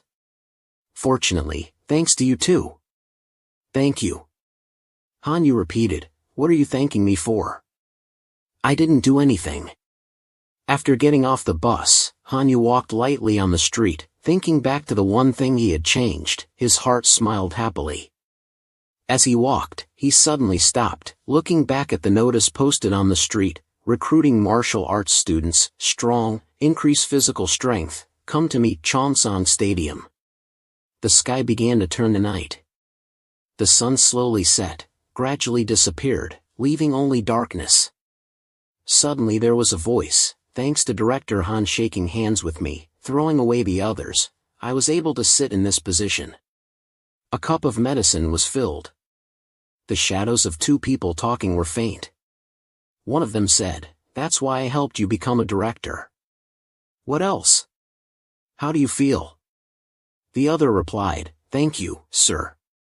The man lying on the couch said, don't be so polite.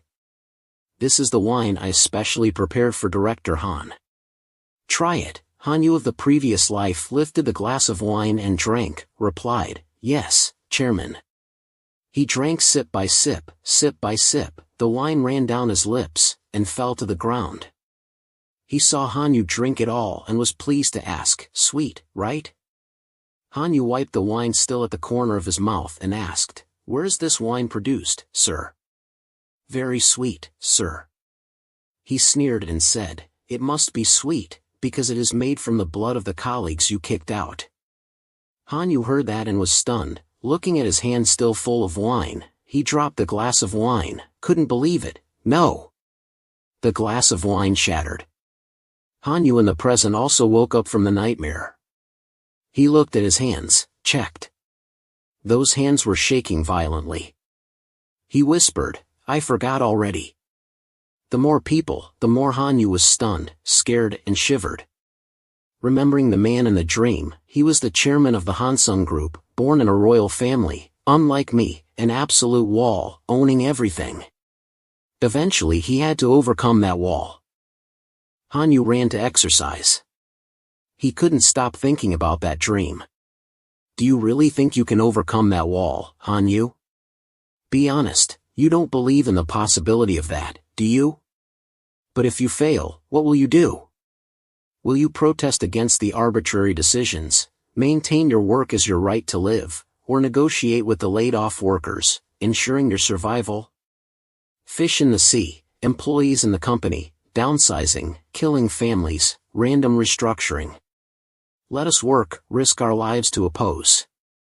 We want to work, oppose the random restructuring, and ensure our survival. Every word, every action of the laid-off workers reappeared in Hanyu's mind. It weighed on him, making him breathe heavily. Hanyu kept running. In his head, a stronger determination emerged. If he failed, he would fall into that rut again. But his current self, back to the past. Maybe he had a chance.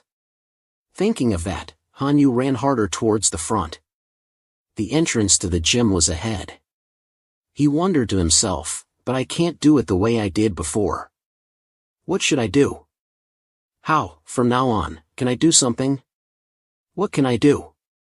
Now, the strange people turned to look at Hanyu, who was panting, standing outside the door. A guy wearing boxing gloves turned and asked, "What's wrong, sir?" Hanyu took off his earphones and said, That thing." He rubbed his head and laughed. "I came because I saw the advertisement." Seeing that, a guy standing next to the door shouted, "Coach." At this moment, Hanyu was jumping rope. He jumped very fast and evenly, not feeling uncomfortable at all. Outside, the sky was clear blue. Hanyu still tried to jump rope. Night came again. Hanyu didn't stop training. The club leader next to him also felt strange. He turned to Hanyu and said, "That's enough. From tomorrow, he will wear braces." Hanyu stopped his feet, stopped his jumping rope, and put his hands on the pillow to rest. He thanked her. The trees were dense, and the sunlight shone through them. Under the sunlight, Hanyu was running on the familiar road. Hanyu moved his hand. He did not forget to practice the martial arts moves that he had learned. Suddenly, a loud sound came up, attracting his attention. He took out his mobile phone and saw Hanyu's face full of curiosity. In another place, at that moment, there were two people fighting. One of them was hit hard in the face again and again. Finally, he could not bear it anymore and had to shout stop. The other one did not listen and threw a hard punch at his head, making him scream loudly, "Stop." The boy who was hit said, "Be gentle with your hands, I'm just practicing." The one who hit him was Dong Gok, who disagreed, "Why? Even if you are training you can't beat me. This is also a practical fight." The boy who was hit heard this and said angrily, "So go fight with all the guards of my base then, it's too ridiculous. After training, don't look for my dog." The boy was angry too, but he didn't say anything else and wiped his tears. The boy who was left on the platform called him, "What are you teasing me for? You're so annoying now that you're so rich." Dong Gok leaned back on the defense wall of the platform and jumped away like that. "Then go train your beer belly. Why do you still ask to fight? This place is boring now, there is no one worthy." Suddenly someone from below the platform asked, "Do you want to fight with me? Fight with your fists." The boy heard this and turned around to see who was talking. When he saw who it was, the guy refused. "No, you could get hurt, I can't take responsibility for that." The person who came was none other than Hanyu. He said, "Even so, it's okay. It's just that if I don't go on the ring today, I might regret it because today is a very special day for me. Please fight with me." Dong Gok looked at Hanyu thoughtfully for a moment. Outside, the sky was clear blue. Everyone in the gym was watching something intently. The club leader slowly walked over, curious. "Oh la la. Why are you standing there like that? Don't you exercise?" A guy pointed to the front, asking the coach. "How long has that guy been here?" The old man looked in the direction of his finger, on the ring in front of him, and was surprised. "That guy is the rookie Hanyu. What's this? The kid who just came here a month ago is on the ring?" The two people on the ring were now rushing at each other. Hanyu dodged the attack nimbly. The old man standing outside watched in amazement, shouting, "Damn! Am I seeing something wrong? Did he just dodge Dong Gok's blow?" The person next to him replied, "You're not. We don't understand either. Because the ace Dong Gok hasn't been able to land a valid blow yet." The old man didn't believe it, saying, "Don't joke. Dong Gok is one of the top in the amateur martial arts standard, but he hasn't landed a blow on the kid?" At this time in the ring, Dong Gok kept attacking Hanyu, but he still avoided it easily. He couldn't see, saying, "You dodge well like a carp, huh?" Then he moved his feet quickly. Hanyu was startled to realize the fake move. Dong Gok was pleased. "You fell for it." He hit hard towards Hanyu. Hanyu didn't have time to wait, only saw the fist tearing the wind coming. Hanyu sank into his thoughts. What should I do? By what means? At this moment, on the ring, the situation was reversed. Hanyu ducked to avoid Dong Gok's kick. The only thing he could do now was to fight back. It was the decisive moment. He punched Dong Gok hard in the face, making him dizzy and groan, and received another punch. Everyone there was surprised, seeing the mouthguard that was used to protect during the match also knocked off. Someone couldn't believe it, shouted. No way. It was then that Hanyu hit so hard that Dong-gok fell down by inertia. Only the sound of pain was left, everything was over. The sun was still the same, still shining through the trees to the ground again. When Hanyu received the phone notification, he opened it and saw the latest message. July 0, 2007, 6:30 a.m. Congratulations on passing the first half of the year recruitment test of Hansung Electronic. Looking at the announcement, Hanyu couldn't help but sigh, what a memorable day. Hanyu was wrapping bandages around his hand when someone's voice rang out. Hey, young man. Hanyu paused, feeling like someone was calling him. Yu-hyun looked up and saw the speaker was a bald uncle. He asked. Do you want to try training properly, Hanyu? Hanyu thought to himself, it was because the opponent was careless that I was lucky to hit one, leading to this unexpected situation.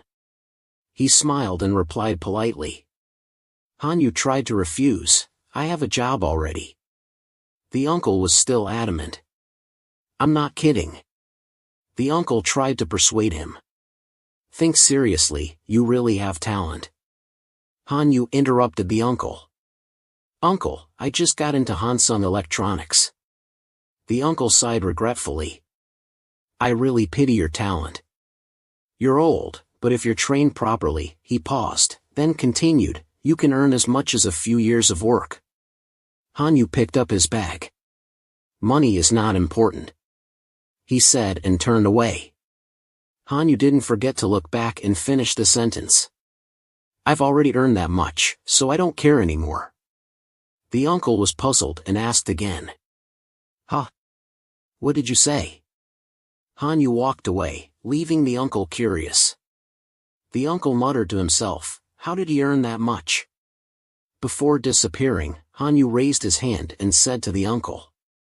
See you tomorrow, coach. The uncle was still wondering, not paying attention to that sentence. What did he do for a living? At the apartment complex where Hanyu lived, Hanyu talked on the phone with his mother. From now on, you don't have to worry anymore, Mom. Hanyu stood at the stairs of the apartment building, talking to his mother. He happily announced. I passed. Hanyu's mother was delighted and praised. Really, my son? Oh, congratulations, son. She immediately went to brag to Hanyu's father and sister. Honey, Hanyu said he passed. Han-kil immediately picked up the phone. He cleared his throat awkwardly and whispered. Yeah, you worked hard. I'll pass the phone to your mom. Hanyu smiled to himself and thought, Dad is really stingy with words. Kim Danny took the phone and turned to ask her daughter. Hanyu passed. You should congratulate him too, right? Chia-hee was indifferent and replied. Whatever, Han Chia-hee. She raised her glass of water and said with a proud but calm voice. Hanyu, the pride of this house. Isn't that obvious? At the end of the line, Hanyu could only laugh. He said to himself, thank you, Han Jia-hee. You love me so much, don't you? Hanyu went into the bathroom. He squeezed toothpaste onto the brush. Suddenly, Hanyu's phone rang. He put down the brush and picked up the phone. Hanyu answered and asked. Jun-ki? The person on the other side didn't answer but happily said. I heard you passed, Han-sung, huh? I'm sitting with Jungkook, Hyun-do is drinking and talking about you. Hanyu thought to himself, friends also know how fast rumors fly. Hui-soo grabbed Junki's phone and shouted with a drunken voice. Hui-soo here. Congratulations, man, have a drink. The other two also agreed. We're free. Whenever you come back to your hometown, just call us, let's hang out. The three of them enthusiastically clinked their glasses together, spilling beer out. Hanyu smiled happily and replied.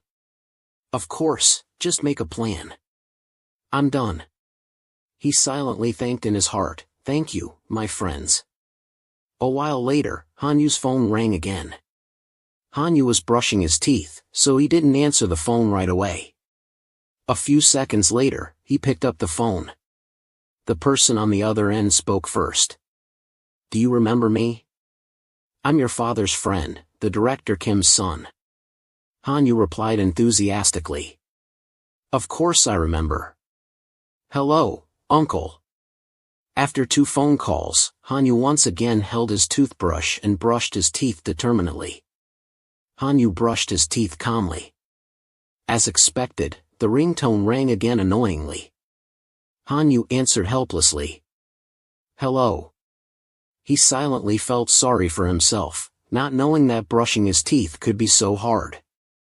The person on the other side was Huyu. Huyu hesitated and said, "Brother, it's Huyu here."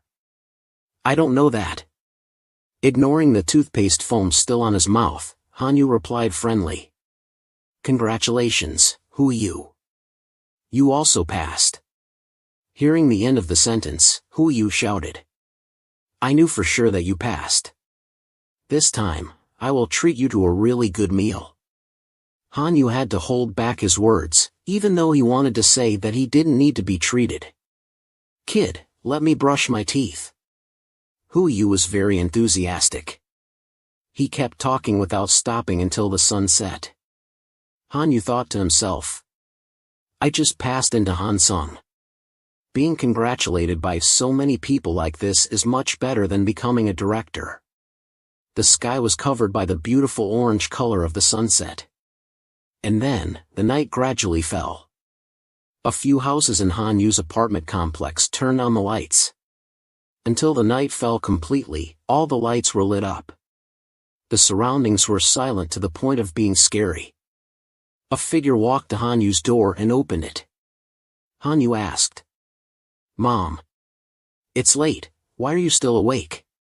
The next morning, the sun had just peeked out a little. Kim Jan-hai, Hanyu's mother, had been busy cleaning in the kitchen since early. A smile full of mystery appeared on her lips.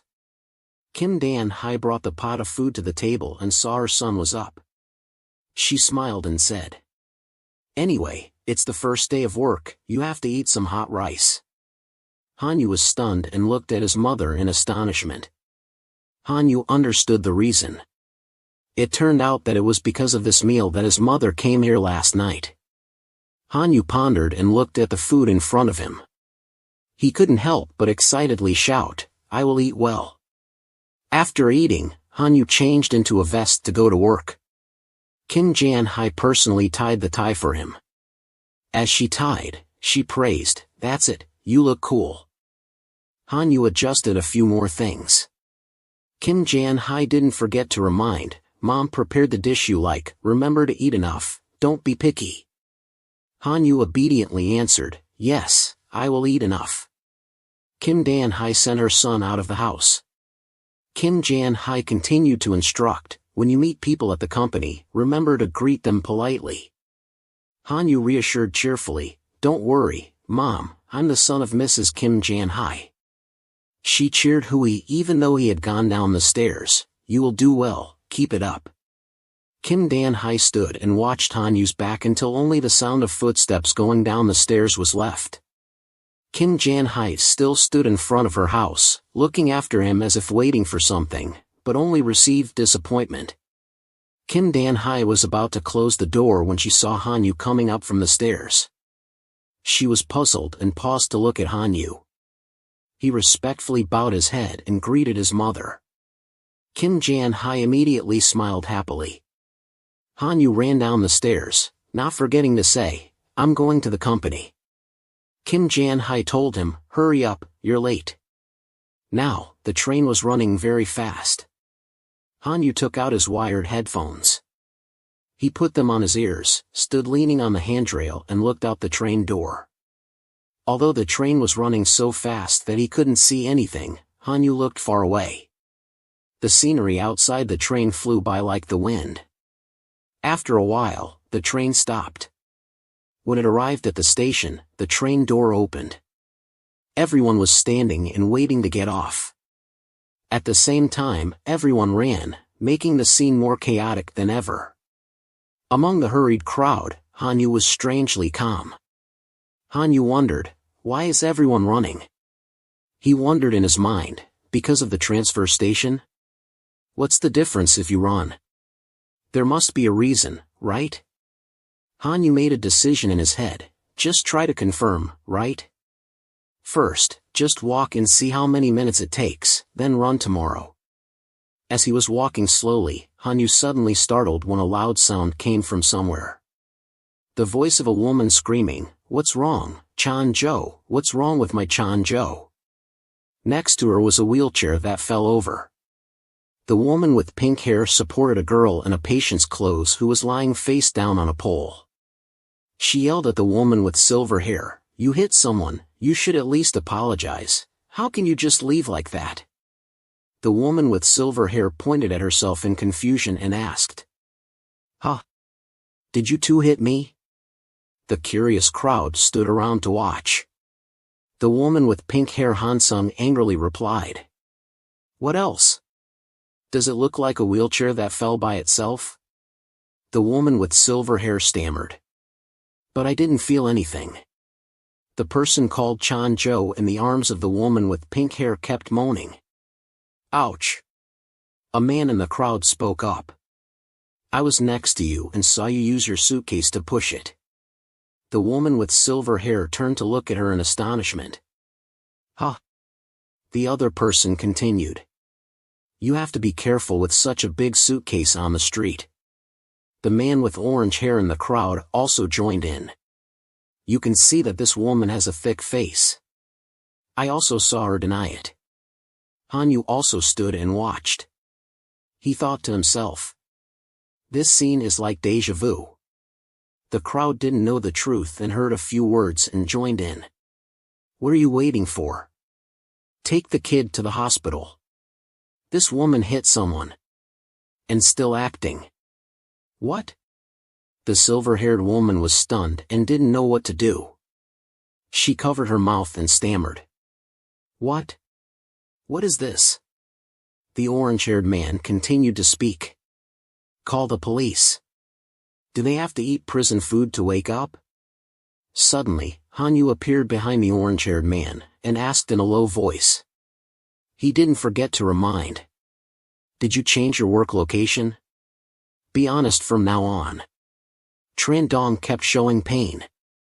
"I can't breathe, sister."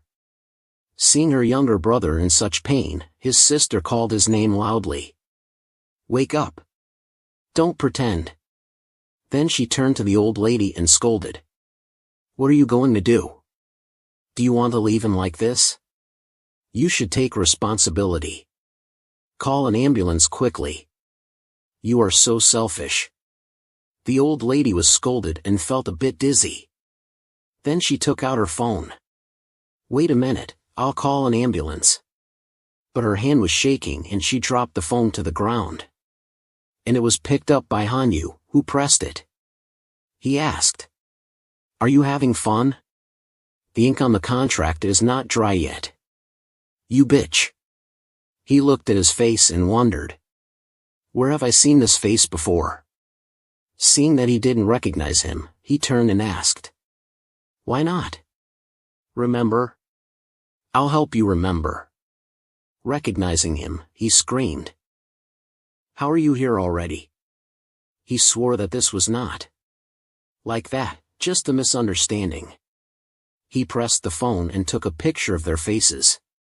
"Your faces must be full of pictures in the library." The other two, one was lying curled up and moaning, the other quickly covered his face in shame. Hyu Hyun walked up to them, and said gently, "Chan-jo, that's enough, get up. Have you met the police yet? I beg you." "I'm sorry, they forced me to do it, I had no other choice." Hearing that, the people around were curious and whispered, "What is that, forced to do what?" So they were acting? What's going on? The young man seemed to know something. The bitch was ashamed and covered his face, then pushed the wheelchair and ran away cursing. He kicked so hard that the wheelchair flew 10 meters. He shouted angrily. Are you guys visiting the zoo? Stop being nosy and move on. I told you to get lost. Seeing him so fierce, everyone also dispersed and moved on. Let's go, there's nothing to see. Oh, I'm late for work too. The thug turned to his gang. You guys are babbling nonsense here. What if someone sees and thinks you're putting on a show? The sister of Chan-jo said. Boss, you have to snatch the phone from that guy. Chan-jo also agreed. Yes. The henchman of the thug spoke up. You threatened us in there, give it here while we're still merciful. Trung waved his hand provocatively. We're meeting for the first time. Why be like that? Hyu-hyun put away his phone, coldly. You talk like that the first time we meet, huh, you dog. The dog was scolded, the whole group looked stupid and then burst out. Then he approached On, intending to give him a slap. Do you want to get beaten? Does it hurt? But On didn't do anything, he just took a picture of him and made him stop. Seeing him stop. Do who he taunted. Why don't you hit me again? The thug was about to hit me again and before he could, he had to stop. Because he heard his words, you can tell if it's an accident or intentional, look at the surveillance camera, huh? Next year the resolution will be 8K, now the quality is a bit better. Mentioning the camera made him remember and glance at the camera, then he pointed, oh, there's another one over there, you thug. At this point, his face was full of annoyance and he tried to suppress it, turned and left. From now on, I have to choose the location carefully. He told his gang, let's go. But they didn't listen because they still wanted the boss's phone. Trung said, what did you do wrong? What are you worried about? Are you really leaving? So annoyed, then he really left. Hyu-hyun still looked at his back. He seemed to have eyes behind, he sensed it, turned back and looked at him. For eyes met, staring at each other. Hyu-hyun suddenly remembered that he had to go to work and looked at the time, he was late, he lost his nail. He ran away but was pulled back by the woman. Hey, I've heard stories like this before but today I encountered it and I don't know what to do. Everyone in the world ignores other people's problems but you young man stood up to help. Thank you so much. It was almost a big deal. Then she took out a stack of money, this is not worth much.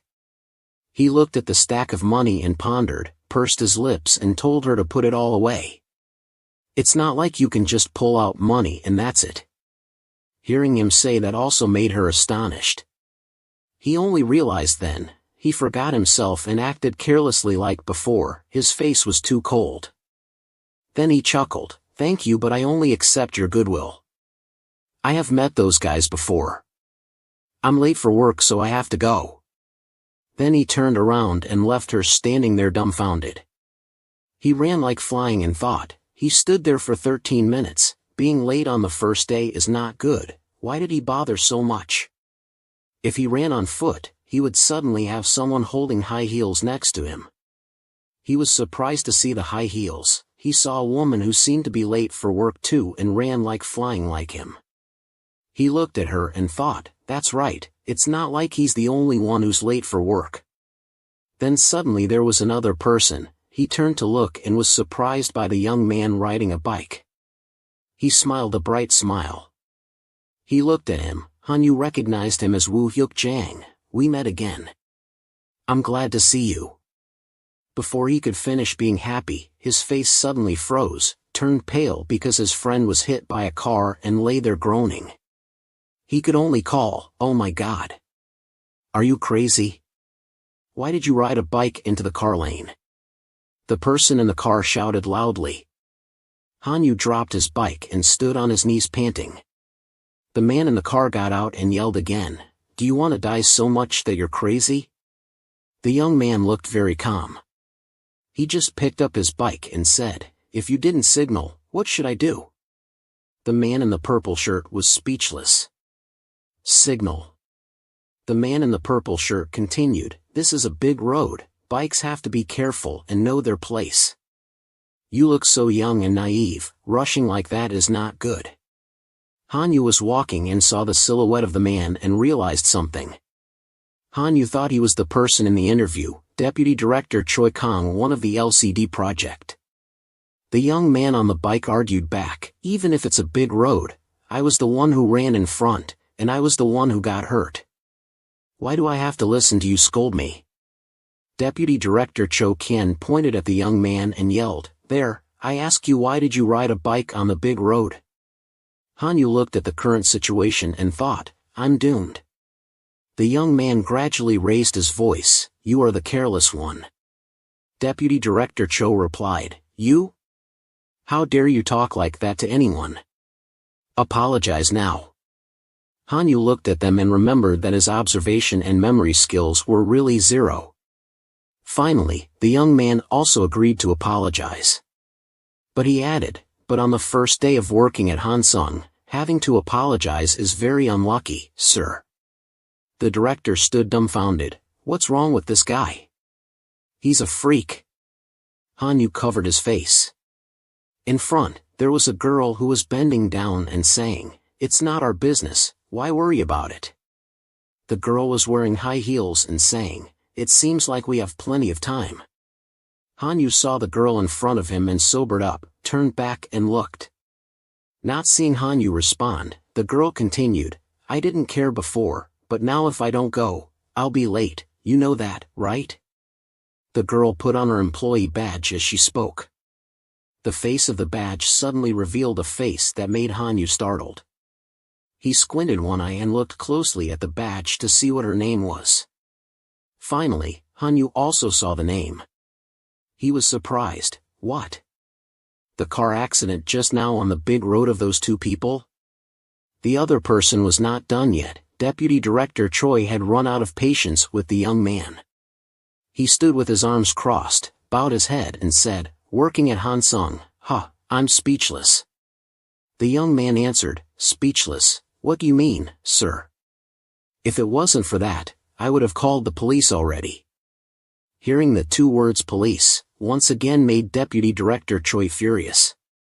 He asked gently, Which department are you in, kid? The young man was confused and answered, Yes.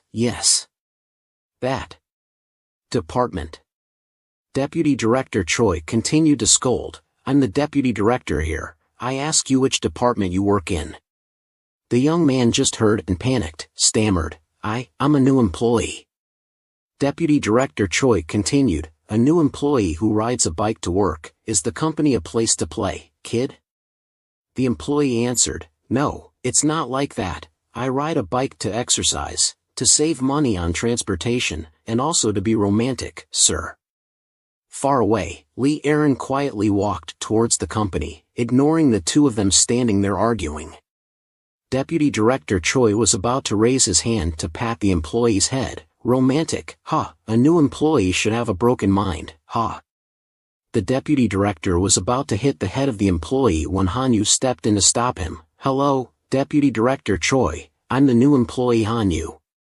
The greeting just now made Deputy Director Choi stop his hand. Hanyu immediately showed a smiling face and said, I met you at the interview but I couldn't see you when I went to training, it's a pity. It's the first day of work, my wish has come true, it's an honor. Then Hanyu bowed his back at a 90-degree angle and greeted the deputy director with a respectful look, making him bewildered.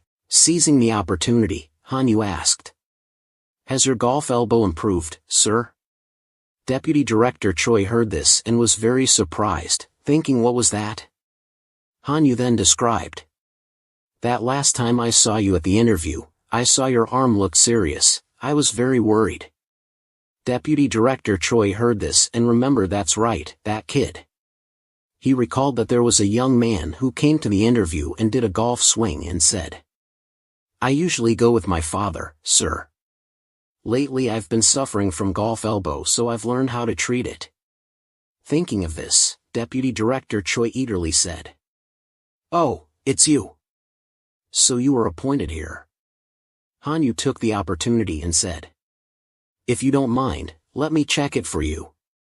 Deputy Director didn't hesitate and said, Sure, it's much better now. The new employee behind him recognized Hanyu. The new employee was surprised and said, "That's right, it's you, we meet again in a miraculous way." Standing behind the deputy director, the new employee waved his hand to greet Hanyu. "Are you also at this headquarters?" Hanyu saw that and also gestured with his eyes to greet him. Hanyu then turned back to the topic just now. "I said I was lucky earlier. If I have a chance, I want to learn some more skills from you." Deputy Director Choi happily said. "If it's golf, I'll wake up even when I'm sleeping. I hope someday we can go to the golf course together." Hanyu thought to himself, "That's fine for now." The deputy director turned to the employee who rode the bike and said, "The company is a place to work, remember that?" The employee answered, "Yes, I won't ride a bike here anymore." Deputy Director Choi was about to get in the car when he suddenly stopped and asked the employee who rode the bike, "Bike, what's your name?" The employee answered, "I'm Woo Hyuk Jang, sir." Deputy Director slowly got in the car and said, "I remember your face, let's see how good you are." Woo Hyuk Jang echoed, "I'll work like crazy, sir." Then, the car of Deputy Director Choi left.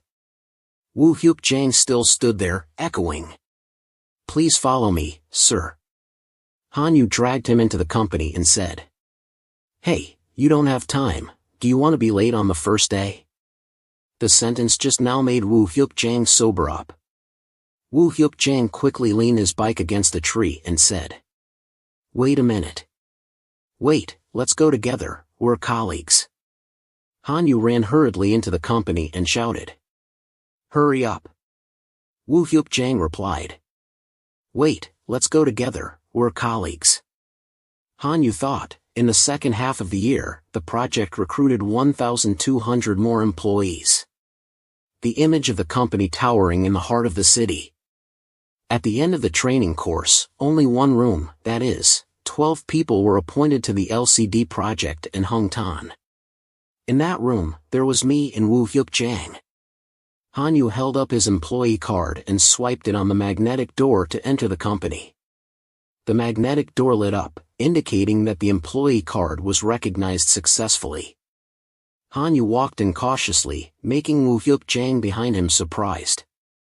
Instead of walking cautiously like Hanyu, Woo Hyuk Jang chose to run desperately like a moth to a flame. "Sorry for being late." Woo Hyuk Jang immediately ran to the elevator door and signaled to call Hanyu. "Come here quickly, this elevator is the fastest." Woo Hyuk Jang looked determined and continued. "Meeting on the 9th floor, right?" The numbers on the elevator door were gradually lowering. 21 was coming soon.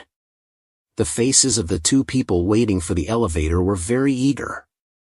The numbers on the elevator door continued to lower. Woo Hyuk Jang suddenly turned to look at Hanyu and said, "I heard that only a few people got to go to the headquarters. We are lucky." Hanyu turned to look at his new colleague Woo Hyuk Jang. Yoo Hyun thought, "That's right, we are lucky." Looking at the floor number dropping to 3, he thought further, "Bad luck." The two of them finally waited for the elevator door to come. "Let's go, colleague." The footsteps of a man echoed. He stood on the podium in front of dozens of people, looking pensive as if waiting for something. The people sitting in front of the podium were extremely tense. The schedule today was very busy. On the first day, they were late and 2 of them were absent. Everyone here was exhausted. Just try to come here and see these 2. Deputy Director Choi leaned his arms on the podium, thinking. If they didn't finish in the morning, they would have to work overtime. The murmurs from the people started to rise. Finally, the 2 of them arrived. Woo Hyuk Jang shouted, "I'm sorry for being late. I will never let this happen again."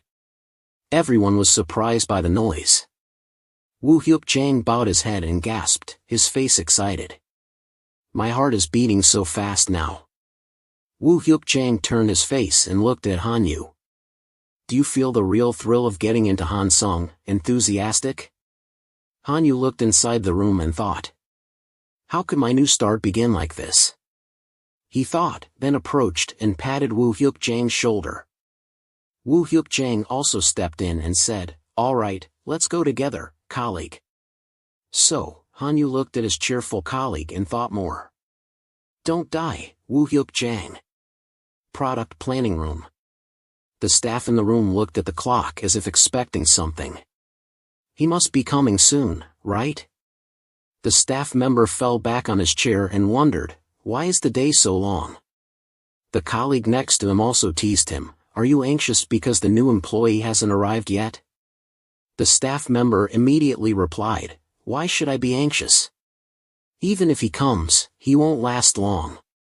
The staff member who asked earlier continued, still, he is Assistant Park's charge, and I heard his interview and training scores were both top-notch.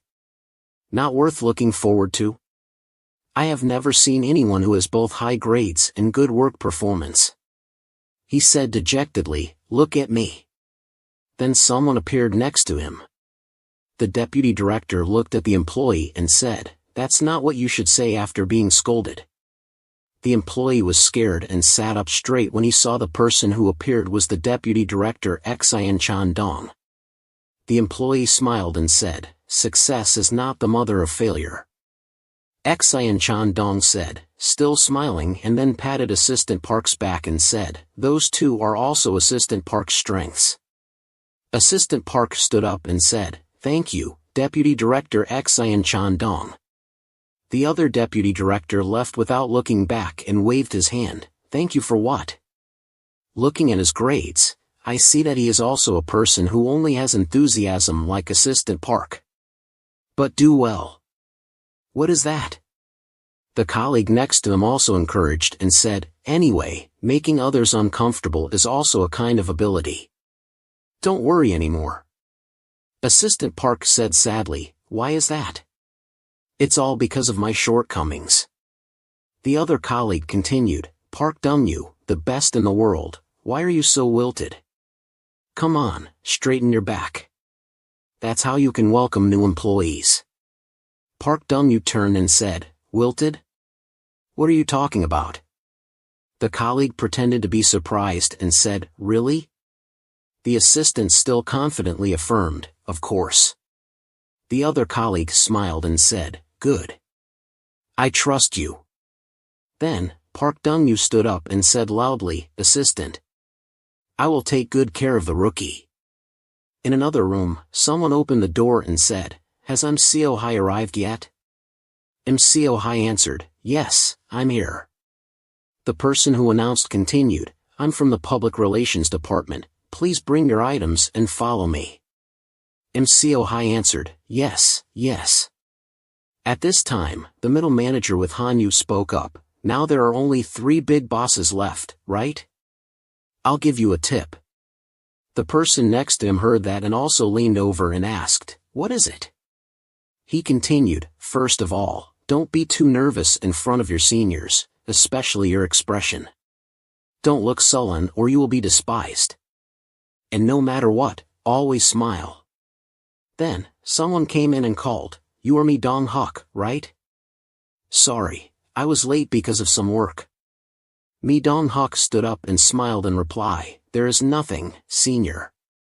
Out of the door, Mi Dong-hak said one more sentence, please take care, brother. Can we stop using honorifics now? The announcer earlier heard that and turned back and said, hey, you rookie, don't you know who you are and what you should say? Then, it seems like not the words to say here. The other person in the middle room with Hanyu heard that and suddenly jumped up and said, he is doomed. It surprised him, thinking, what's wrong with him?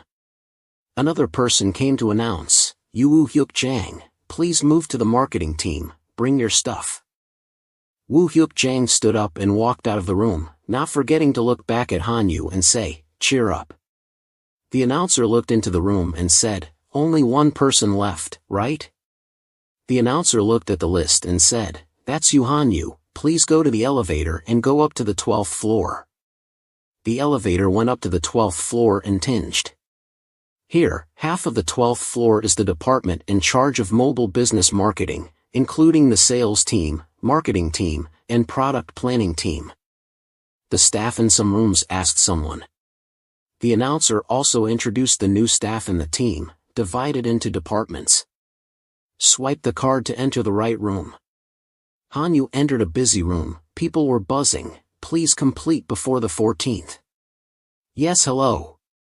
Yes, yes. He walked past a room and saw 2 or 3 staff discussing the keyword strategy of this project. Is emotion okay?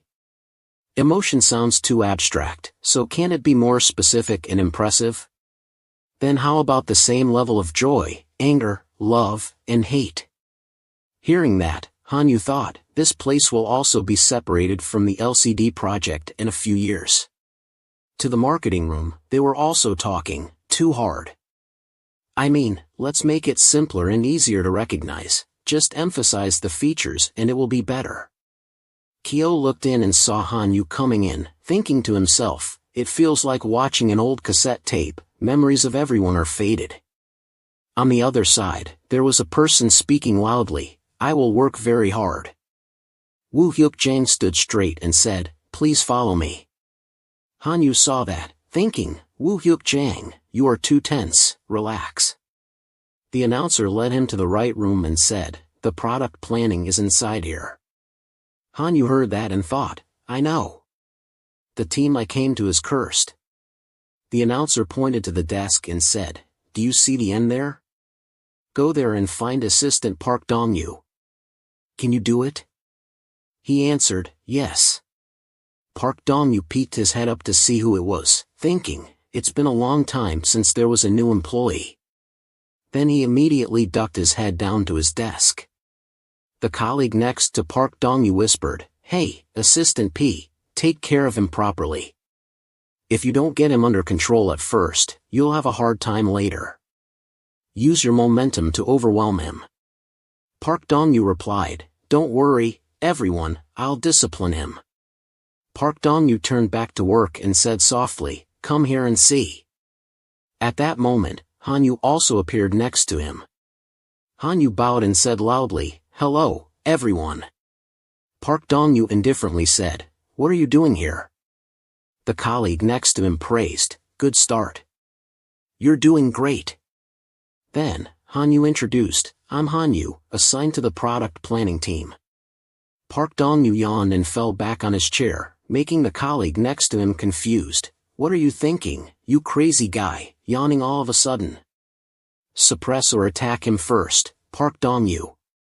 Then, Park Dong-yu hesitated and said, no way. I've never heard of a new employee joining this team. Right, Assistant Kim Jong-kim? Assistant Kim Jong-kim heard that and turned angrily, you bastard Park Dong-yu. Why did you drag me into this? Then, Assistant Kim Jong-kim said, maybe so, isn't it another team? Park Dong-yu waved his hand, you came to the wrong place, go to the Human Resources Department and check again. Hanyu thought, you think you're so smart, huh? Then he turned to look out the door and said, the person in charge said it was this team. Immediately, Park Dong-yu jumped up, panicked and said, in charge? Where's the director? The executive director personally escorted, brought you here and didn't see anyone? Park Dong-yu was still puzzled, where is he anyway? Assistant Kim Jong-kim leaned on his arm and said, living in a movie. Another colleague also whispered, how come there's no shooter who's more nervous than a rookie? Hanyu continued, the executive director, sir. But he's a very young person. Park Dong-yu said, really? Then he said softly, it's not like this. Suddenly, the phone on the desk rang. Park Dong-yu answered the phone, Assistant Park Dong-yu of the Product Planning Department, yes yes. Park Dong-yu answered the phone, ignoring Hanyu standing next to him, silent as if thinking something. Remembering the previous life at a bar. Drink, you're drunk. Assistant. Hanyu poured wine for Assistant Park, then he said, hey Hanyu, is your goal CEO? Park Dong-yu drank a glass and said, it's possible, you're 100 times better than me. He bowed his head and said, I'm sorry. Park Dong-yu heard that and turned to say, what did you do wrong to apologize? Actually, you can leave the team. If it were me, I would do the same. Then, he patted his back and continued, there's nothing to apologize for, kid, you have to live well, you know. Han-yu remembered that, and thought, he comforted me, who left the team. On the other side of the phone, there was a lot of swearing. Assistant back. What are you doing? Your degree and ability are far apart, right? Why did you let it go on something impossible? Park Dong-yu was also panicked and answered the phone, yes, it's the thickness, right? Then raise it by 0.2 millimeters. He thought more, reducing the thickness by 0.2 millimeters will no longer meet the standards, and will be fired the next day. The person on the other end seemed impatient. I told you that parameter didn't match. Why did you say it was possible and then try to do it? Park Dong-yu was doubtful, yes. He flipped through the file and said, yes, it's the thickness, right? Then add another 2 millimeters seam. A hand handed a paper and pen to Park Dong-yu, whispering, here it is. Park Dong-yu asked the other end again, how about the schedule then? Han-yu gently handed the calendar to his face, here's the schedule. Park Dong-yu hurriedly answered his superior on the phone, yes, by then I will reschedule for the 25th. Another colleague said, tell him to suppress first, I'm even more embarrassed. Stop it already. Assistant Park Kim Jong-kim propped his chin and said, yeah, stop and take him around to greet before the team leader comes. The other person answered, yes. He remembered the first time he met Han-yu. Then, he said he was very happy to meet Assistant Kim Jong-kim. Inside the office, Han-yu started to introduce himself, I'm a new employee, please help me. Hello everyone. I'm a new employee Han-yu. He kept introducing himself to everyone, I'm a new employee Han. Park Dong-yu led him to introduce him to Xian Chan-dong. Hello, I'm Xian Chan-dong. Welcome. I am the new employee Han-yu. In his heart, he thought, there are some people I can never forget. Among them, the one with a mole on his face, the one who oppressed me in my previous life. He smiled wickedly, I am Xian Chan-dong. Welcome. Xian Chan-dong, deputy head of Xian Chan-dong, who used to scold him as a useless person, everything you do is broken. Knowing that the rope you are holding is about to break, you have to firmly grasp another rope. He also taught him, to succeed, you must not be careless. You have to act clearly. Han-yu at this time did not show any abnormality, just respectfully said, I hope you will help me. He threw the document on the table, pretending to teach, work hard and the company will see it eventually, so try your best. In his heart, Han-yu thought, hard work is not the word of a person who advances by degree, but on the outside he still politely replied, yes, I will remember. He looked at him with a bad eye, saying, in front of the superior, you are not shy but very brave. Han-yu just said, yeah, try to work well under the head of Assistant Park. Then was pinched by Park Dong-yu standing next to him, saying, hey, don't worry, I'll guide him well. I ask for permission. As soon as he said, hurry up, he pushed Han-yu away. Kim Jong-kyo behind said, you have grown up a lot, Assistant Park. Park Dong-yu doubted, he said so then turned his head and asked, yes. He looked at Park Dong-yu with a malicious eye, saying, you already know how to interrupt the superior. Assistant back immediately came, bowed his head and apologized, oh no, I absolutely didn't mean that. Because there are too many people to greet, so if I make you uncomfortable, I apologize. Can I go now? Park Dong-yu apologized, finally he was satisfied, saying, I know, go ahead. Park Dong-yu led Han-yu away. In his heart, he thought, the ambition of that person had brought down Assistant Kim Jong-kim, and Assistant Park Dong-yu quit. In the end, he was just a leech parasitic on the success of his juniors. From now on, that will not happen anymore. Park Dong-yu said to him, the team leader is in a meeting, so you can rest for a while. Han-yu replied, yes, thank you. The building where the office is located. Inside the office, Park Dong-yu was instructing Han-yu, we are a company that produces CD screen phones, which means we sell products to make profits. He answered, yes.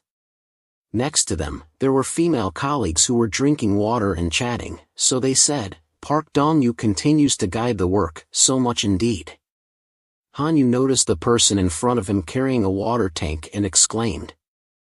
Park Dong-yu thought he was scared because of the workload, and immediately explained, don't misunderstand, it's not that scary.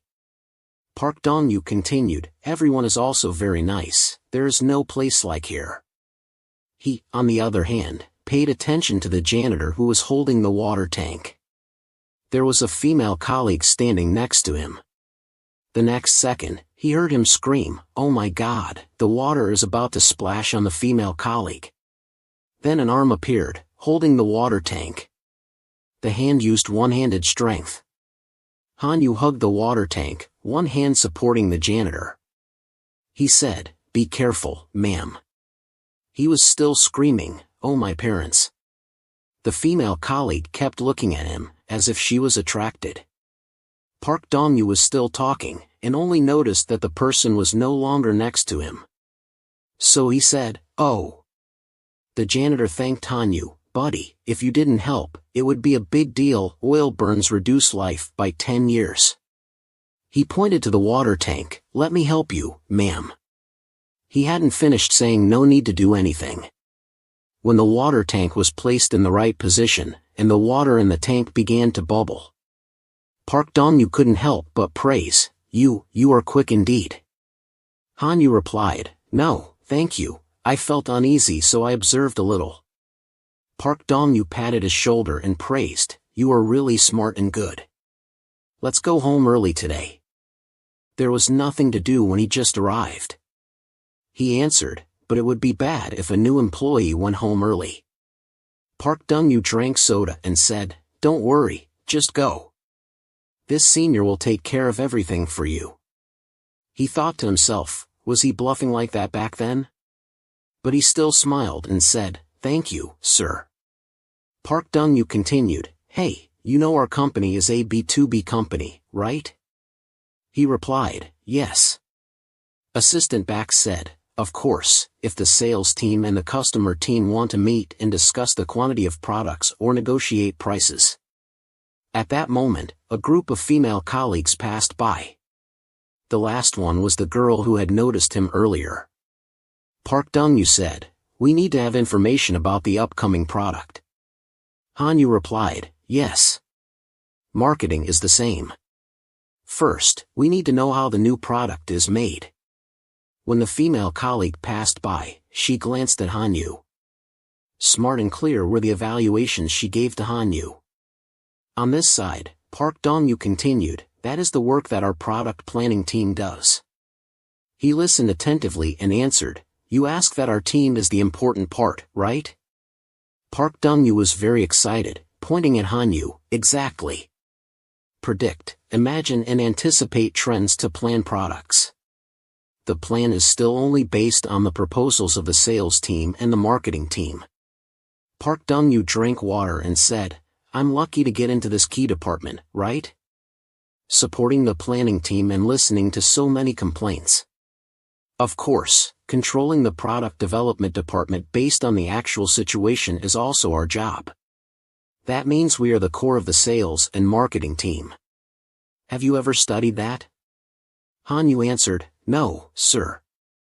He looked at the clock and reminded, Park Dong-yu, assistant, 30 minutes have passed, sir. Park Dong-yu said, that fast, we have to go up. Get up. He put his arm around Han-yu's shoulder and said as he walked, you met a good advisor. He replied, yes. Inside the office, everyone was discussing the plan. Is there no other option, team leader? We only prepared this, but we can't handle it. Han-yu stood on one side and listened to the discussion. Let's go. If we keep going like this, we will be forced to quit by the project manager. Park Dong-yu whispered. Another meeting, when will it end? The team leader on this side was still looking for a solution. However, he still had to submit the project to the project manager. He looked at On Han Han, the new employee. At this moment, something attracted the attention of the crowd. The team leader stuttered. The project manager ran in, pointing at the team leader and said. The team leader felt more and more annoyed. So Panjang couldn't do it? He angrily said, or just quit. The whole crowd of team leaders bowed their heads, not daring to speak. The project manager scolded, why can't you do it and gather here? The crowd answered, no, sir. The project manager then noticed Han Yu being pulled by the person behind him. Hey! Park Dong-yu dragged him away, whispered, it's the meal thing. Just run away at times like this. He also whispered back, yes. The project manager on the other side continued to scold the crowd of team leaders. If so, why did you make this report? The project manager asked the team leader. You. Then what? Can you do it or not? The team leader could only bow his head and say, I will try to do it, sir. The project manager scolded louder, try to do it? What are you saying? Do you have to work like this? Han Yu remembered the Panjang project. The two Han Yu were hiding on one side, then Park Dong-yu was called. The project manager asked, who made this report? Assistant Park? Yes. The team leader. You, how did you train your employees? It started already. Han Yu looked at Park Dong-yu. The assistant Park's face was embarrassed and shy. What kind of way did the team leader teach the staff back then? A loud angry voice shouted. Another person, with a terrified voice, apologized loudly. Everyone is sensitive today. Quan Shuyan whispered to Han Yu, who was standing next to him. Then, he signaled to Han Yu. Waving, look at the working attitude. The angry voice shouted again, not satisfied at all. He kept shouting loudly, I'm sorry, I'll pay more attention. The person who was scolded panicked and admitted his mistake. What can this team do? The man was angry and kept yelling, do it decently, even if it's just a little thing, please. A staff member in the room breathed a sigh of relief, that's it. He asked everyone in the room, where's assistant back? I knew it would be like this.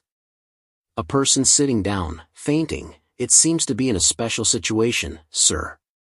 Han Yu whispered to Park Dong-yu, who was depressed, you have moved to a new seat. Park Dong-yu fainted, reassuring himself, that's right, it will be over soon. Han Yu's hand pressed the drive on the computer, thinking to himself, they were the ones who were afraid of me in the past. The drive ran out. Han Yu was still immersed in his own thoughts. The situation changed as the eyesight changed. Han Yu sat in silence, looking at the computer, thinking, interesting. Assistant back, Assistant Park. Someone stood up and shouted. Park Dong-yu was depressed, bowed his head, and was also speechless. Aha! Park Dong-yu raised his head, trying to squeeze out a smile. Yes, sir, are you looking for me? Better sit still. Han Yu sat close, looking at the scene in front of him, thinking, still laughing. The team leader angrily said, do you know how serious the situation is? Huh, Assistant Park?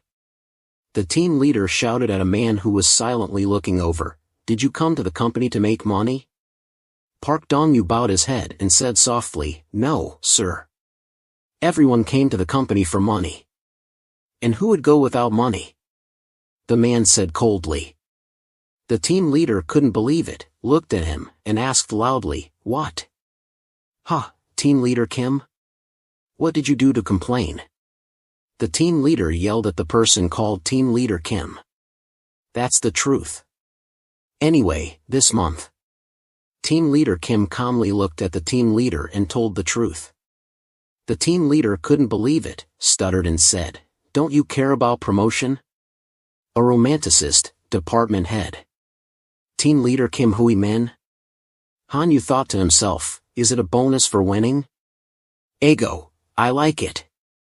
Kim Hui-min happily held the calendar and said, even the team leader showed up. Hanyu looked at the team leader, smiled, and thought to himself, who is laughing? Really? The team leader was embarrassed, stuttered, and said, wait a minute. Hanyu suddenly stopped his hand, thought to himself, Director Du will push the things that annoy him to the end. The TV and IT sectors of Hansung are in the first and second positions in the world, so they are quite stable. Hanyu pondered. Assistant Park, come to my place for a moment. The team leader said to Park Dong-yu as he walked. The guy answered, yes. Hanyu was still immersed in his thoughts. Why did he care about something else? Hanyu thought to himself. His hand kept typing, making a clicking sound. He pressed the Enter key, the keyboard flew up. He held the mouse and kept moving, the clicking sound kept ringing. If it's because of this? Hanyu looked at the computer screen, rubbed his chin and pondered. It's also right to be impatient. Looking at the news that kept posting news about the game console, Hanyu thought to himself, if the company competes successfully, the position of the group will also collapse. Director D will do everything to save the situation, so he intervened in the project to sell at a discount. Hanyu pondered in his heart. Next to the team leader's seat, his scolding voice came out, where did you lose your mind? Park Dong-yu bowed his head weakly, I'm sorry. From now on, you have to be more careful. Hanyu thought to himself, ha tat. Assistant Park is the person in charge of the Panjang project. Even if compensation appears, the Panjang project cannot succeed. Hanyu thought to himself, in the end, to protect themselves, they will blame others. He glanced at the scene in front of him, thinking to himself, in that person's heart is me. Hanyu thought, I will do it at all costs. Park Dong-yu scratched his head and whined, please give me a little more time, sir. The team leader looked at him angrily, assistant back, this is not something that you can do by just trying hard, but you have to be good. Do you understand what I mean? That's not what I want. Hanyu thought to himself. Yes. Park Dong-yu scratched his head and answered. What I want is a different ending. Hanyu thought to himself. Looking at the phone on the team leader's desk, he also went back to his seat. Park Dong-yu threw the paper and whispered, if you want to redo the report, you have to give some time, right? 2 hours. Park Dong-yu sat down and complained, easier said than done. Looking at the coffee can on his desk, Park Dong-yu was puzzled. Park Dong-yu picked up the note paper, wrote on it, cheer up, sir. Ha ha ha. Park Dong-yu looked at Hanyu, opened his mouth and laughed, rookie. Yes, assistant.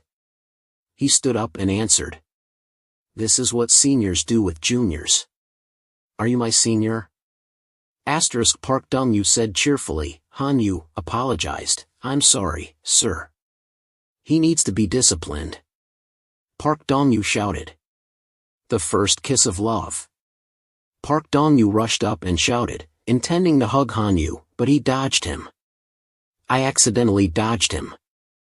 Hanyu panicked and thought to himself when he saw Park Dong-yu fall to the ground. Oh, you dare to dodge when I scold you? Park Dong-yu shouted. I'm sorry, please do it again. Hanyu replied loudly. That's right, this was the first message he sent me 20 years ago. Hanyu thought to himself. The system is loading, and it will be full soon, but then it reports an error. How many faulty security programs do I have to go through before I can work here?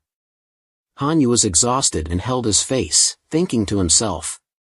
How could I survive with this thing back then? Anyway, it will be hacked in a few years, right?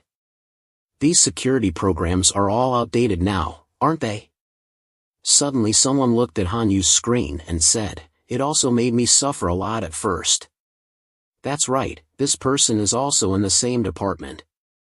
Hanyu thought to himself, feeling a bit embarrassed. Excuse me, senior. Hanyu smiled and said. The first day is quite stressful and I have to pay attention to a lot of things. The man smiled and looked at him and said, Lee Chan-hu, I almost forgot because you quit so early. Hanyu thought to himself. Let's go to a breezy place, enjoy the wind and drink a cup of coffee. Chan-hu smiled and suggested to Hanyu, if you buy it for me, that would be great. Thank you, senior. Hanyu got up and followed him.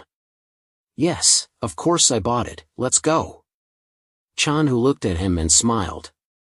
On the cool rooftop. Chan-hu leaned his arm on the railing and asked. Hanyu sighed, all the troubles in his heart were gone. Chan-hu smiled and said. Then they were silent. Drinking coffee, it seems that you are also tired, senior. Hanyu said. It's been half a year since I moved from Team RT to Product Planning Team. Chan-hu said. How about the work? Hanyu asked. It's very hard.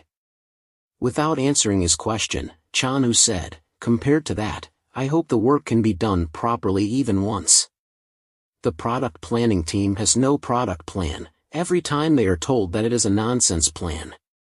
Chan-hu said seriously. Even if they try hard, they only get scolded. He threw the coffee cup into the trash. It's nothing, what am I saying to the junior who just joined the company? Chan-hu said softly. Employee Lee Chan-hu, in my memory. Hanyu thought, an employee is like a crocodile, once he bites, he will never let go. It's okay, the mood has been relieved, continue to bite the work, right? Chan-hu adjusted his tie and said energetically. Yes. Hanyu answered. But he can't do many things at the same time. Hanyu thought. Product planning team, group 3, everyone focused on working, the sound of clicking never stopped. Asterisk assistant Park Dong-yu, the expert who specializes in collecting documents. Hanyu thought, employee Lee Chan-hu, once he starts, he will do it to the end. He thought, assistant Kim Jong-kim Kyo, from an engineering background. Hanyu evaluated, team leader Kim Hui-min, following the romantic school, doesn't care about other people's faces. Hanyu whispered to himself, deputy chief Choi Min-ho, a perfectionist. Hanyu thought to himself, but where did Choi Min-hai go? Did he go on a business trip? Hanyu rested his chin and pondered, I'm so curious. Hanyu thought to himself, yes, please confirm the schedule again. Park Dong-yu talked on the phone, that's right, what will these tiny grains of sand do when they join forces? Hanyu was curious and thought to himself. At the office, the keyboard clicked. Hanyu said to himself, I have installed the internal IP, set the permissions on the website. After logging in, the screen showed, the email has been sent and the internal email will be removed from the checklist. The Hansung access order has been approved. He thought to himself, now I can start working. He was puzzled, the search page, his hand resting on the keyboard, his face thoughtful for a long time, then he continued to press the keys. The search line showed each letter, current weather. He was sure he didn't have this person's name. Hanyu immediately pressed the delete button. Director Kim Hui-min put on his coat and said, I and assistant Kim will stop by the agency and then leave work. You guys finish the work. Park Dong-yu happily replied, yes, don't worry.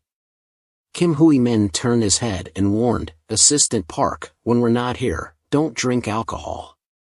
Park Dong-yu replied, how could that happen? There won't be any drinking buddies without the boss. Kim Hui-min walked away and was okay. Suddenly he stopped, turned his head and asked. Newcomer Hanyu? Hanyu stood up straight and replied, yes. Kim Hui-min smiled and said, welcome to the Curse Team 3. No matter how hard you try, you will always fail, so don't try too hard. Just enjoy it. He said and left. The printer started working, printing out sheets of paper. From afar, a loud voice said, don't the staff of Team 3 know how to greet? Another person awkwardly replied, yes. The other person continued loudly, "Are you a plaster neck? Is it hard to bow?" The other person said humbly, "I'm sorry." Hanyu was surprised in his heart. Lai Chanhu glared at Chan Dong and said irritably, "Next time, just do it." Li Chanhu wiped his sweat and answered, "Yes." Hanyu stepped out, bowed his head and greeted. Xi and Chan Dong walked away and muttered, "What did you learn from that team? You don't even know the basics." Poor kid. Hanyu cursed in his mind, why is the deputy head Xian so annoyed because he can't eat Group 3? When he returned to his place, he didn't forget to stop by Group 3. What are you curious about? Wait for the opportunity to trip that guy. Hanyu put the document on the table and said, "The document you requested has been copied." Park Dongyu picked up the stack of documents and replied, "Yeah, thanks. You haven't connected to the internal system yet, right?" Hanyu answered, "I have already connected." Park Dongyu hesitated and asked, "Are you new?"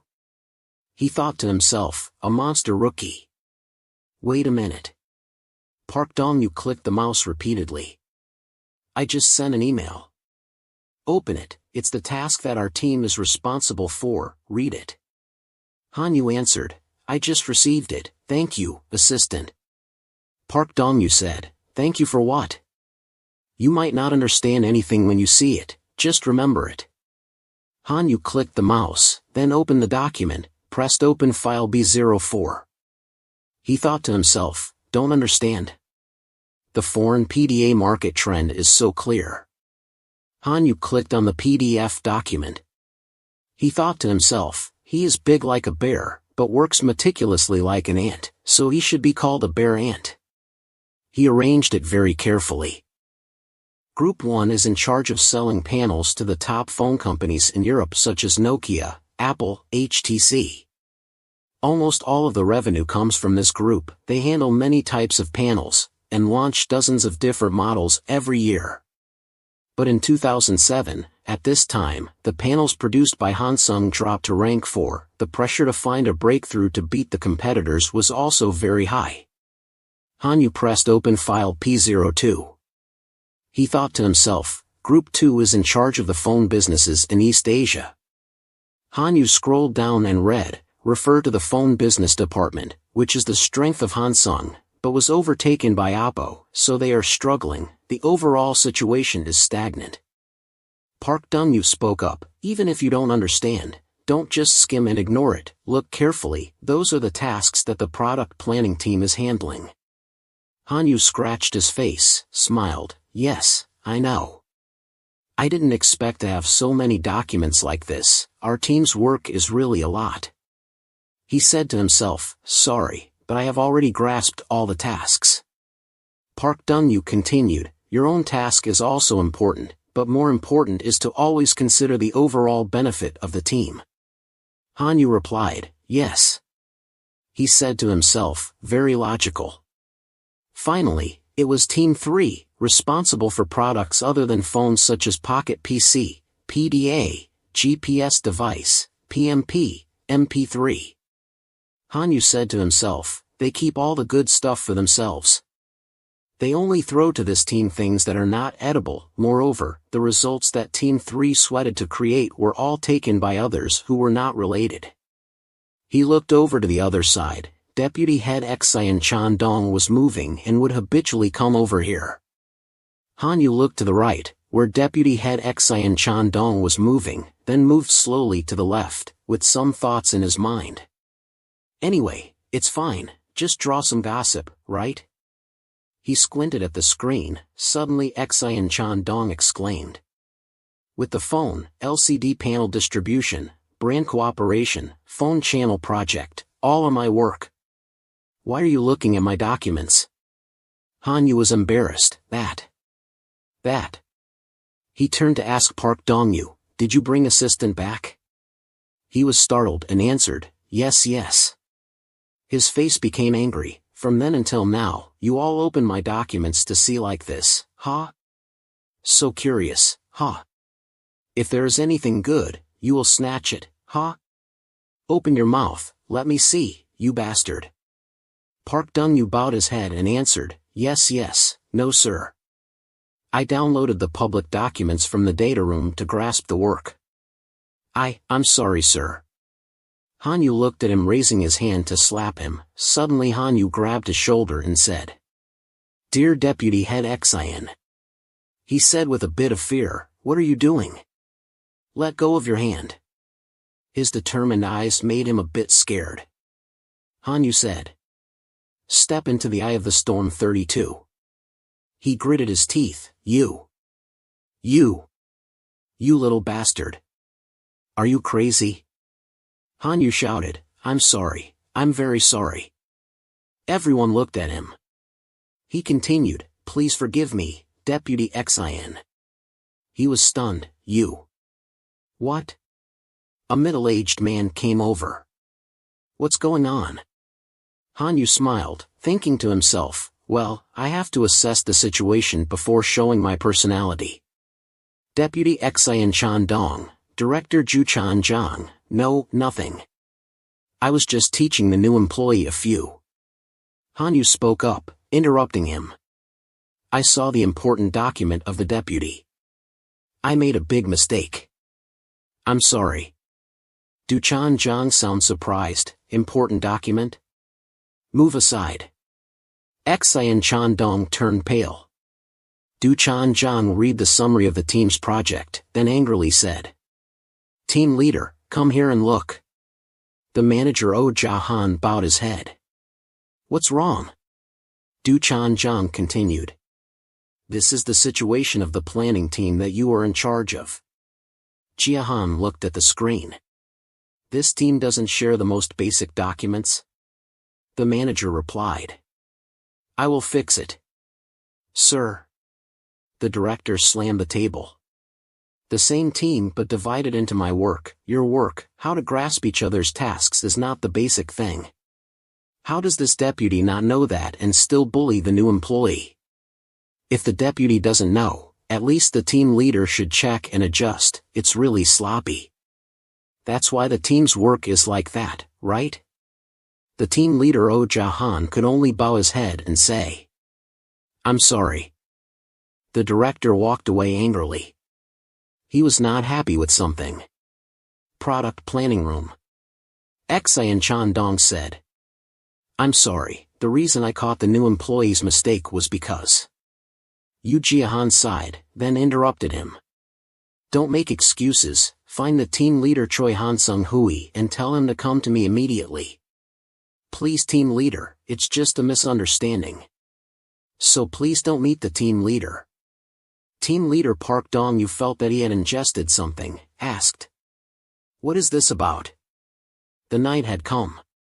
The streets were crowded with vehicles. Hanyu was on the phone. How is Yusan? Are you okay? He answered. I'm dead, brother. I didn't know it would be like this. Hanyu was curious.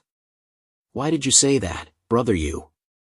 This place is more like a mine than a construction club. Hanhu Hui replied. Is that so? Hanyu cried and complained. I thought I would be done after drinking, but who knew I had to go back to work? Are you guys still working? No, I still have to look at everyone's faces. Are you off work yet? Hanyu answered. Yes, I just got home. Hanyu continued. I wish I could get into the headquarters. Hanyu closed the door. Today I also had a hard time, all big things. Outside. A man was smoking and observing the house that was lit up. Then, the light was turned off. Someone was trying to run on the street. It was a young man wearing a hoodie, running as hard as he could. The sky was getting dark. Hanyu was under pressure, his friend from the club said. You're doomed. Even if you're an eel, you'll still get beaten. Hanyu calmly answered. Wake up. I wanted to practice how to escape, so I let you catch me. Outside the door, there was a voice coming in. Delivery is here. The members of the club said. Come on, let's eat together. Hanyu's friend let go of him. Is it here already? The delivery man said. We also have a free show for you. Everyone cheered up. Why leave the alcohol? Let's go out there and train and drink, whatever you sit this. Everyone sat in a circle and ate together. Pickled radish was dipped in sauce, then the club leader gave the radish to Hanyu. Come on, you Hyun, eat with pickled radish. When will you quit? Don't waste your talent, you have to train. Hanyu took the radish and answered. What else then? Instead, he is leading Dong Guc now. His friend said. You have regained your senses after taking a hit from me. This sweet and sour meat is to show my gratitude. Hanyu asked, don't you dip the sauce? He replied, that's all I can do. Since I'm still not over it, I have to accept this. But how did you dodge so well? Do you have a dodge sensor device? If there is a dodge contest, you will win. Hanyu thought to himself. I don't know, I'm also curious, I can feel the movement of the opponent. Hanyu happily said. Maybe I can say that I can see the direction of movement? His friend replied. You killed me twice already. The club leader patted Hanyu's shoulder. I told you that was a gift, your body was born to move, train professionally, okay. A member of the club said. While the coach was noisy, the Chu sweet meat was gone. The club leader panicked. Heaven, my Chu sweet meat. Everyone stopped moving. He thought to himself. Is it a power? Did I not know before or was it a gift? The noise in the office, please don't say it's impossible anymore. That's still the agenda of today's meeting. Park Dong-yu asked Hanyu, damn, it's 10 o'clock meeting and the attachment is still not? Hanyu brought the document, here it is. Park Dong-yu was surprised. Hanyu continued, now raise this in the meeting room. Park Dong-yu replied, then I'll save you. Hanyu happily replied, yes. The noise in the meeting, he silently observed and then whispered, since then, Deputy Xin no longer passes by Team 3. He read the assistant Park's notebook and then whispered, are you awake now, have you blinded his feet again? The sound of clicking the pen repeatedly, Xin Chang Dong looked at him with hatred, a rookie should look like a rookie, that bastard is not like that. He remembered the look in his eyes, clearly provoking and suddenly bowing his head and apologizing loudly. Ha, when the director passed by and heard it? Was it calculated beforehand? How could that be? A new employee, the first day, a green rookie on the first day couldn't have that kind of thought. That's right, it's just a coincidence. Hanyu looked straight into his eyes, Xin Chang Dong was scared and then turned away. He was very confused, what is this? I'm the superior but why do I have to avoid his eyes? He pressed the pen again, then pressed it repeatedly, don't judge randomly. Anyway, I have to pull him to this side and find out what kind of person he is. If he is a dangerous person, I have to get rid of him before he grows more. Hanyu turned the page and whispered, haven't you realized it, Deputy Xin? I'm giving you a chance now. From now on, don't sit still anymore, but work. If not, you will have no chance of survival. Around 10 a.m., screams were spread everywhere in the office. Why have to change the schedule? In the meeting room, Director Juju Chan-jang was scolding Assistant Park, do you want to work like that? You already made an appointment with the customer, how can you change the schedule? Assistant Park Dong-yu could only stand there and bow his head to listen to the scolding. Along with that were two more people sitting in the meeting room, bowing their heads to listen to the scolding, including team leader Oh Ja-han. Director Ju continued, at all costs, you have to follow that schedule. Hanyu held a notebook in his hand, and looked over to the meeting room. He was silent for a while. Hanyu touched the super thick report. The title was the solution to deal with the problem of producing PDA keyboards. The attached report of about 100 pages by Assistant Park had gone back and forth between the customer team and the business team, countless times. You could see a lot of effort in it. Hanyu flipped a corner of the report to see, but to match the schedule that Director Ju wanted, he had to make very unreasonable requests to the business and development team. Hanyu looked back at some documents on the computer. He thought Assistant Park could not do those stubborn things. If it was Deputy Head Xian Chan Dong, maybe. Anyway, the PDA project would fail miserably. This was the situation of a train rushing towards a wall. He had to find a way to help Assistant Park get off the train before it was too late. Before it was too late, Hanyu sank into his thoughts. He looked towards the meeting room, where the scolding kept coming out. He thought, it would be great to be the boss at these times. However, since he was a new employee, would he have more ability? About 2 hours later, at 12 o'clock in the office, Hanyu was working with Assistant Park Dongyu. After having lunch for nearly 2 hours, he was now sitting at his place like a soulless person. Hanyu started a conversation with Assistant Park. Can I help you with anything? Assistant Back's eyes were still a bit blurry, but his mouth smiled loudly. What do you know? Don't worry, I'm Park Dongyu. Hanyu gave a thumbs up to the assistant. He said, yes, that's my mentor. Assistant Back seemed to have regained his spirit, answered Hanyu, you're a proud kid. Assistant jumped up, shouted at Hanyu, let's eat. Hanyu also stood up with the assistant, said, yes, let's go right away, sir, dear mentor. At night in the marketing office, there was a sound, hey, Wu Hyuk Jang. The colleagues took turns sitting in his place. Wu Hyuk Jang went to get water for them. The first one said, I told you not to put cream and sugar. The second one said, hey, I drink green tea, not coffee. The third one also continued, mine is milk-coffee ratio 2:2. The second one commented, it's been a week working but still can't make decent coffee? Hyuk Jang held a drink in one hand, a paper in the other, and answered, how can that be? Clearly he realized he had mixed something up. Wu Hyuk Jang widened his eyes and said he quickly turned around and said, I'm sorry, I'll make it again right away. Because he was not paying attention and was embarrassed, he tripped over the chair leg.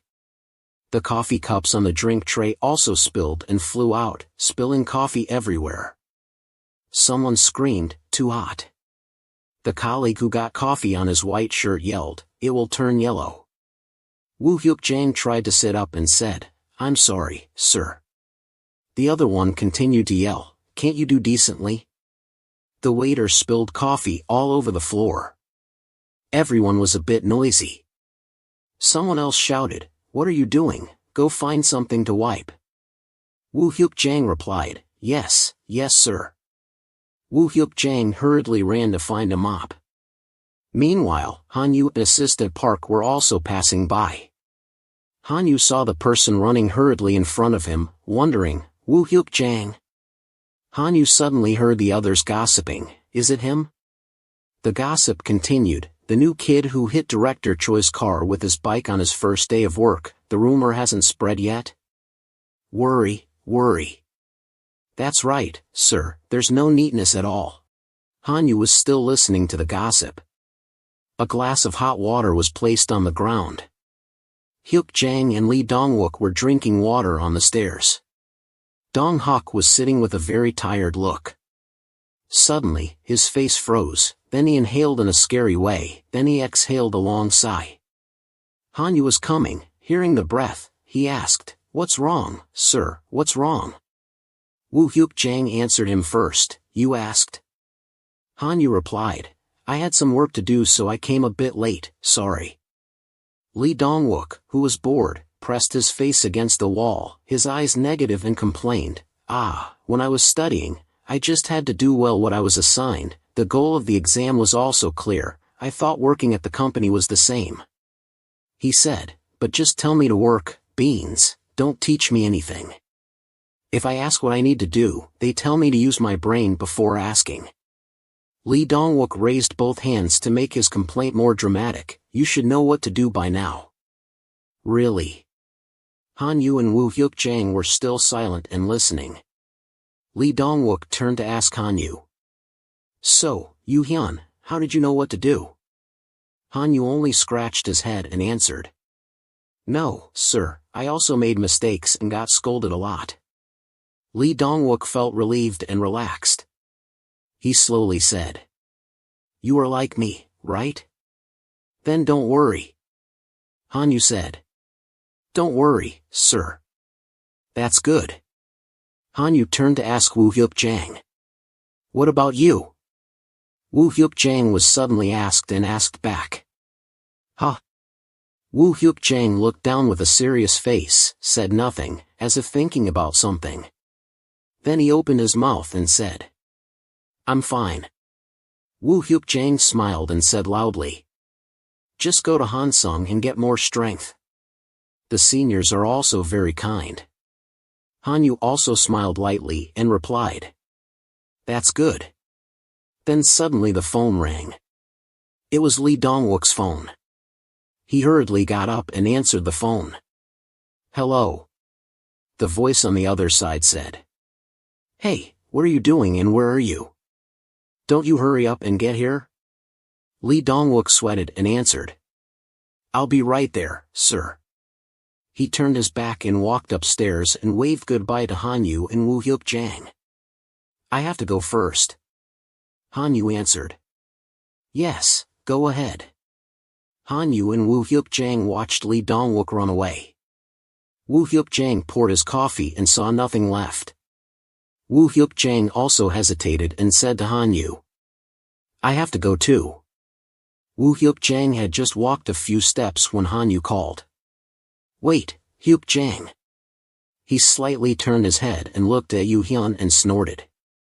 Hui continued. Do you want to learn a sport with me? Wu Hyuk-jang asked in confusion. Sport? Hanyu smiled lightly and said. To relieve stress, sport is the best. At night, the buildings in the city turned on the lights and sparkled. There was a car driving on the deserted road. It seemed that we had arrived at some practice field.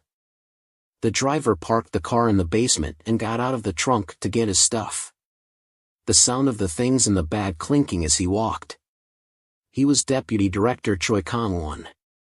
He was wearing sportswear and the bag behind him contained some golf clubs. He went to the reception desk to register. The staff said. You are here today too. Mr. Choi Kang-won also smiled and said to her, yes. The golf ball was placed on the tee. Far away was the target board with a net to prevent the golf ball from flying too far. Pop. A sound rang out, the golf ball flew towards the target. Deputy Director Choi Kang-won hit and thought, 2 years ago, I accidentally followed him to the golf course. Then I started playing golf. He remembered when his friends of the same age surrounded him and praised him, you are so good. Is it really the first time? I didn't expect Deputy Director Choi Kang-won to have this ability. Take this opportunity to learn golf. Mr. Choi continued to hit the ball. Because of biting those words, the golf club pushed the golf ball lightly. The golf ball rolled past the hole and fell into the sand. Someone commented, oh dear. What to do? Can't adjust the hitting force anymore. The other golfers stood behind and laughed, discussing, today's match, the deputy director lost badly. It was so expensive to play today. Thanks to him, we had a lot of fun. That's why they say normally Deputy Director Choi plays very well until he bets and gets worse. Deputy Director Choi couldn't believe it either. The money in his wallet started to fly away. It seemed that the Deputy Director Choi's ball rolled into the water. Someone also exclaimed, oh, I'm sorry. What to do? Vice Director Choi messed up again. Another time, Mr. Choi Kang-won's ball got stuck on a tree, scaring the sparrows to fly away. The other players exclaimed, oh my. Again. What to do? But a bet is a bet. The golfers behind him sneered, today I planned to pay so I brought both cards and cash in my wallet. And we are always here for you to take revenge. Vice Director Choi sat there, with a face of disbelief. He thought he was easily exploited. But the money lost was not the problem. The problem was his pride. Vice Director Choi continued to swing. I always practice. Another swing, practice.